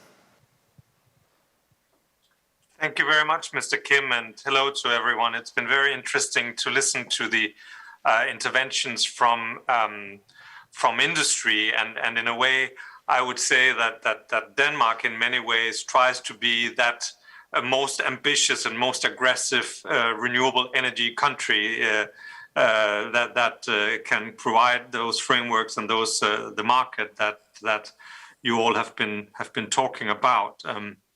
We have, during the lockdown, set ourselves the target of an emission reduction of 70% in 2030, with, of course, a view to climate neutrality in 2050. And we are working very hard on the 70% target.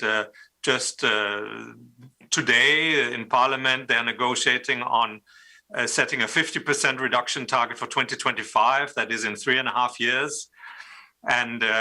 And in the political negotiation and the policy framework of Denmark, that is being done by targeted negotiations track by track. So we have an energy track, industry, transport, circular economy and waste, agriculture, of course, and even taxation.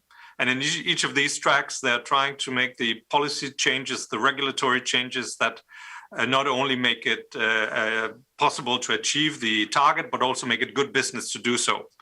And this is being done in close collaboration between the public and private sector. There are 13 public-private partnerships for each of the major strands of private sector, where the main players in each sector come together, whether it's energy or it's cement or it's shipping, and in a way also trying to make sure that we get the integration of the green energy generation, the transformation into hydrogen, and the uptake into the hard-to-abate sectors on the industry side, whether it's cement or shipping or trucking or aviation, that we get that value chain integrated in our planning. As part of the government decision is the very ambitious push for new construction of offshore wind with 10 gigawatt. Now, compared to the Japanese target of 45 gigawatt, that maybe not sound as much, but we're a small country with 6 million inhabitants.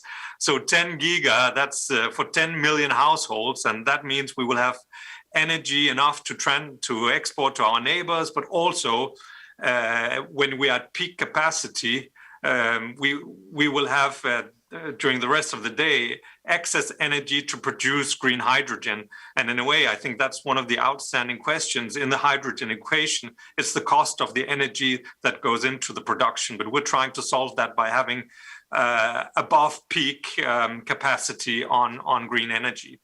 So we are trying to think through the whole value chain domestically, but then also to create a good platform for Danish companies to be working with you in Korea, with Japan, in the US, on rolling out these technologies at scale.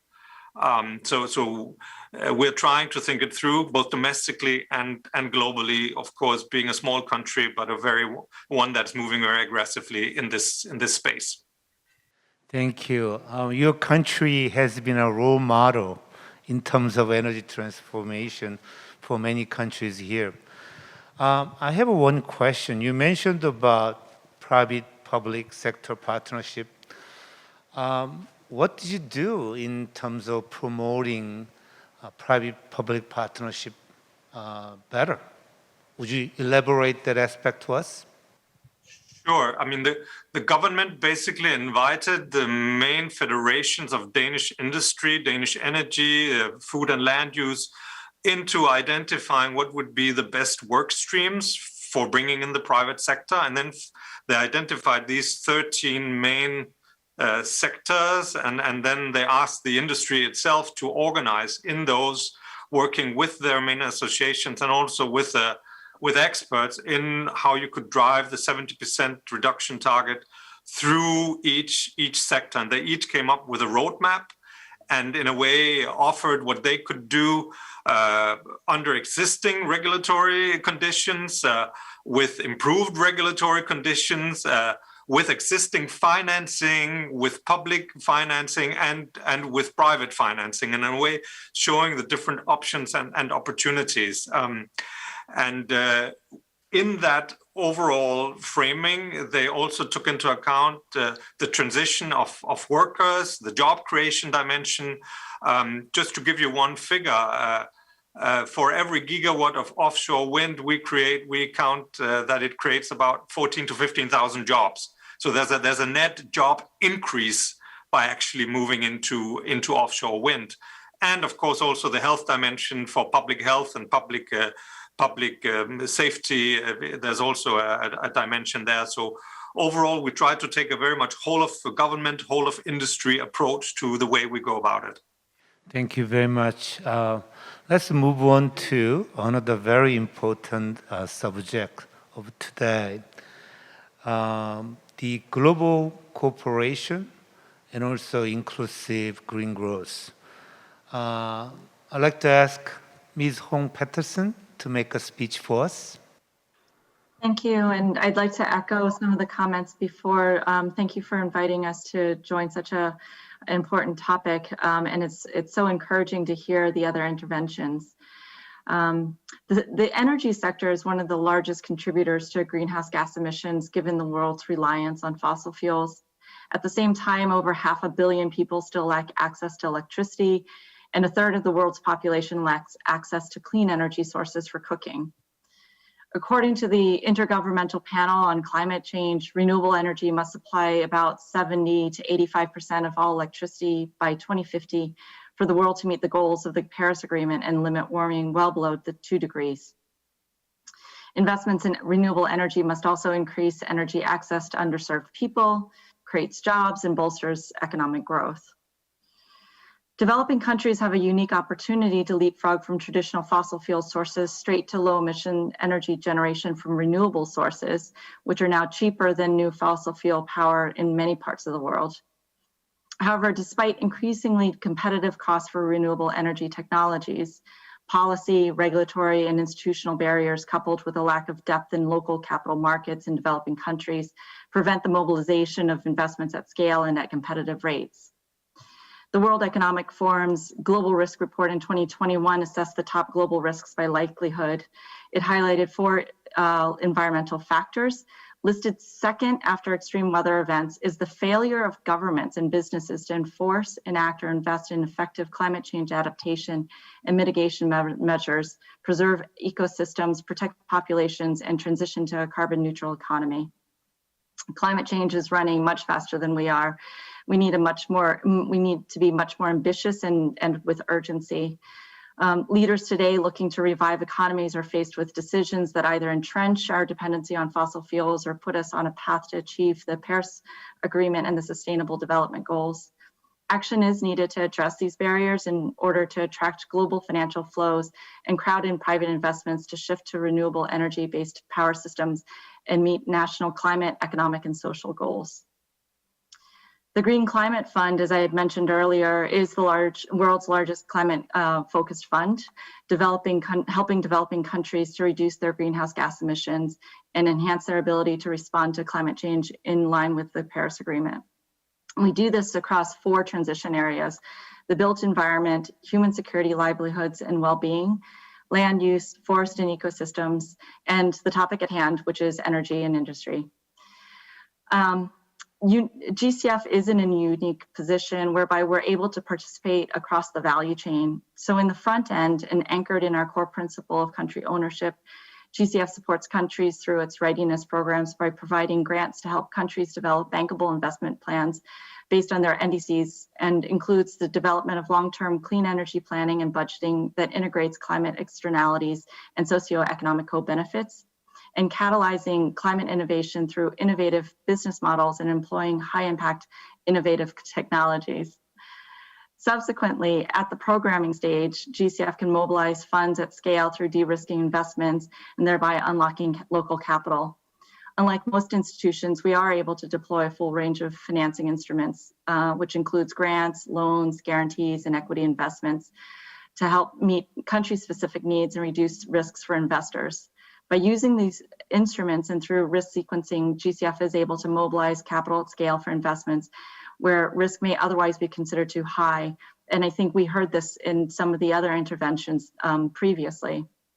This accelerates the transition to renewable energy, as well as providing energy access and affordability for millions of people, including marginalized groups.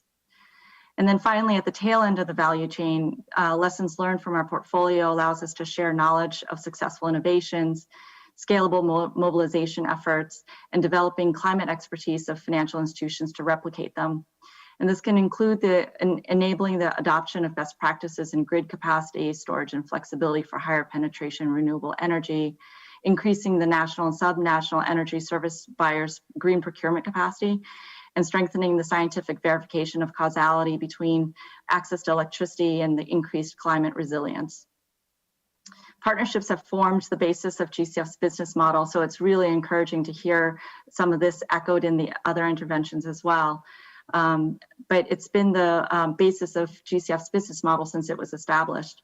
Leveraging existing sectoral initiatives, coalitions, and platforms when planning interventions are critical to creating multiplier effects and promoting joint learning and knowledge transfer in the renewable energy sector. So it's with these partnerships that we will have a chance of achieving the goals of the Paris Agreement. Thank you. Thank you very much. I saw that you are very good at the numbers. And you are the CFO of GCF. Very good. I have a question for you. You mentioned about partnerships and alliances. It is very important in achieving climate neutrality. And would you explain to us how GCF is supporting those partnerships and alliances? Thank you. Well, as I mentioned before, energy sector decarbonization holds the key for meeting the goals of maintaining climate change to below the 2 degrees. And financing needs for this are beyond any one single firm or public body alone.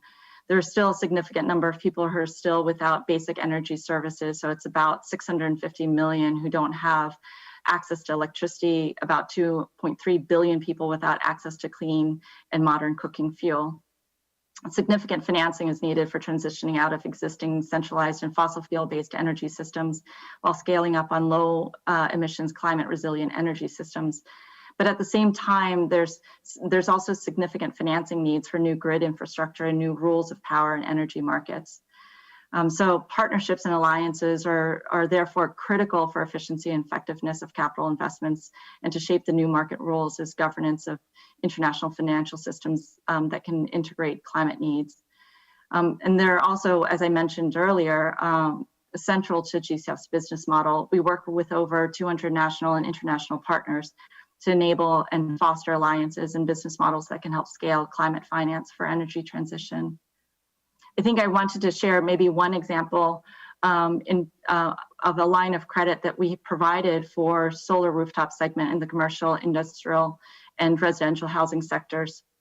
The goal of the program was to enable access to long-term affordable finance for solar rooftop installation projects in India, including vulnerable communities. The program provides access to long-term and affordable financing for the construction of 250 megawatts of rooftop solar capacity in India, and thereby reducing emissions by about 5.2 million tons of CO2 equivalent over 20 years or so. This pioneering private sector driven initiative unlocks private sector investments in the rooftop solar market and also paves the way to a sustainable bankable model in India. And we feel it could be used as a template for programs in other countries. But going back to your original question, how did we do this? This program was developed with the National Bank for Agriculture and Rural Development as the accredited entity. Tata Clean Tech Capital, the Indian private sector, alongside IFC Investment, which is the private sector of the World Bank, and then providing lending to local SMEs. And we had strong engagement with CSOs and with the local communities. Thank you very much. I think you explained very well the role of climate finance to us. Thank you very much for that. Let's move on to next speaker, Ms. Seung-eun Jang. And we'll hear about inclusive green growth from her. Ms. Jang, would you please? Hello, everyone. This is Jang Seung-eun, the founder of Yoke. It's my pleasure to be part of this P4G summit here today.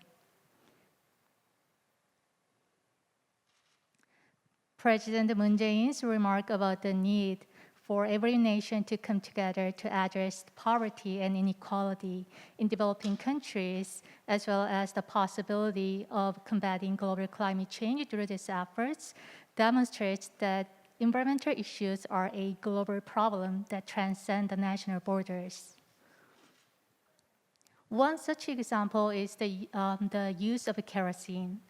1.3 billion people use kerosene due to the lack of electrification.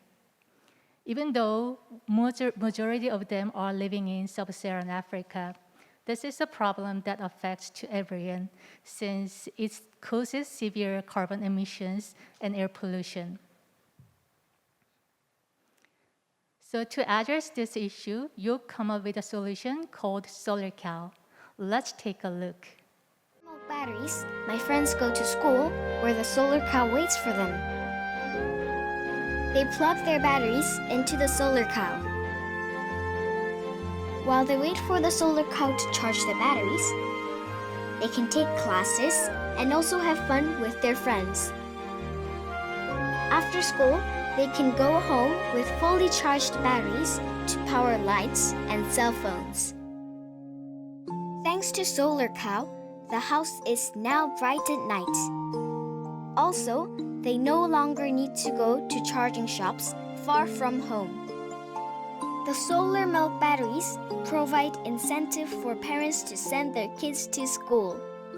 So my friends and their parents can all be happy. It's an innovative approach that tackles the two problems at the same time. The child labor and energy distribution has been recognized in several international platforms. Through the P4G project, we work in Kenya with the Energy for Impact, an NGO that specialized in energy. We wanted to test the business model by collecting the user fees. So we implement the two solar cows in Umchinjirini and Umtimbuani. So these two schools were very different, has a very different criteria. But unfortunately, not long after starting the project, the COVID-19 occurred and posing us a substantial challenge for the project operation. But through this experience, we found out there's some possibility that we can operate this program commercially. And a new opportunity arose when we learned that insufficient electrification was an obstacle for international organizations in remote learning through the radios during the COVID-19.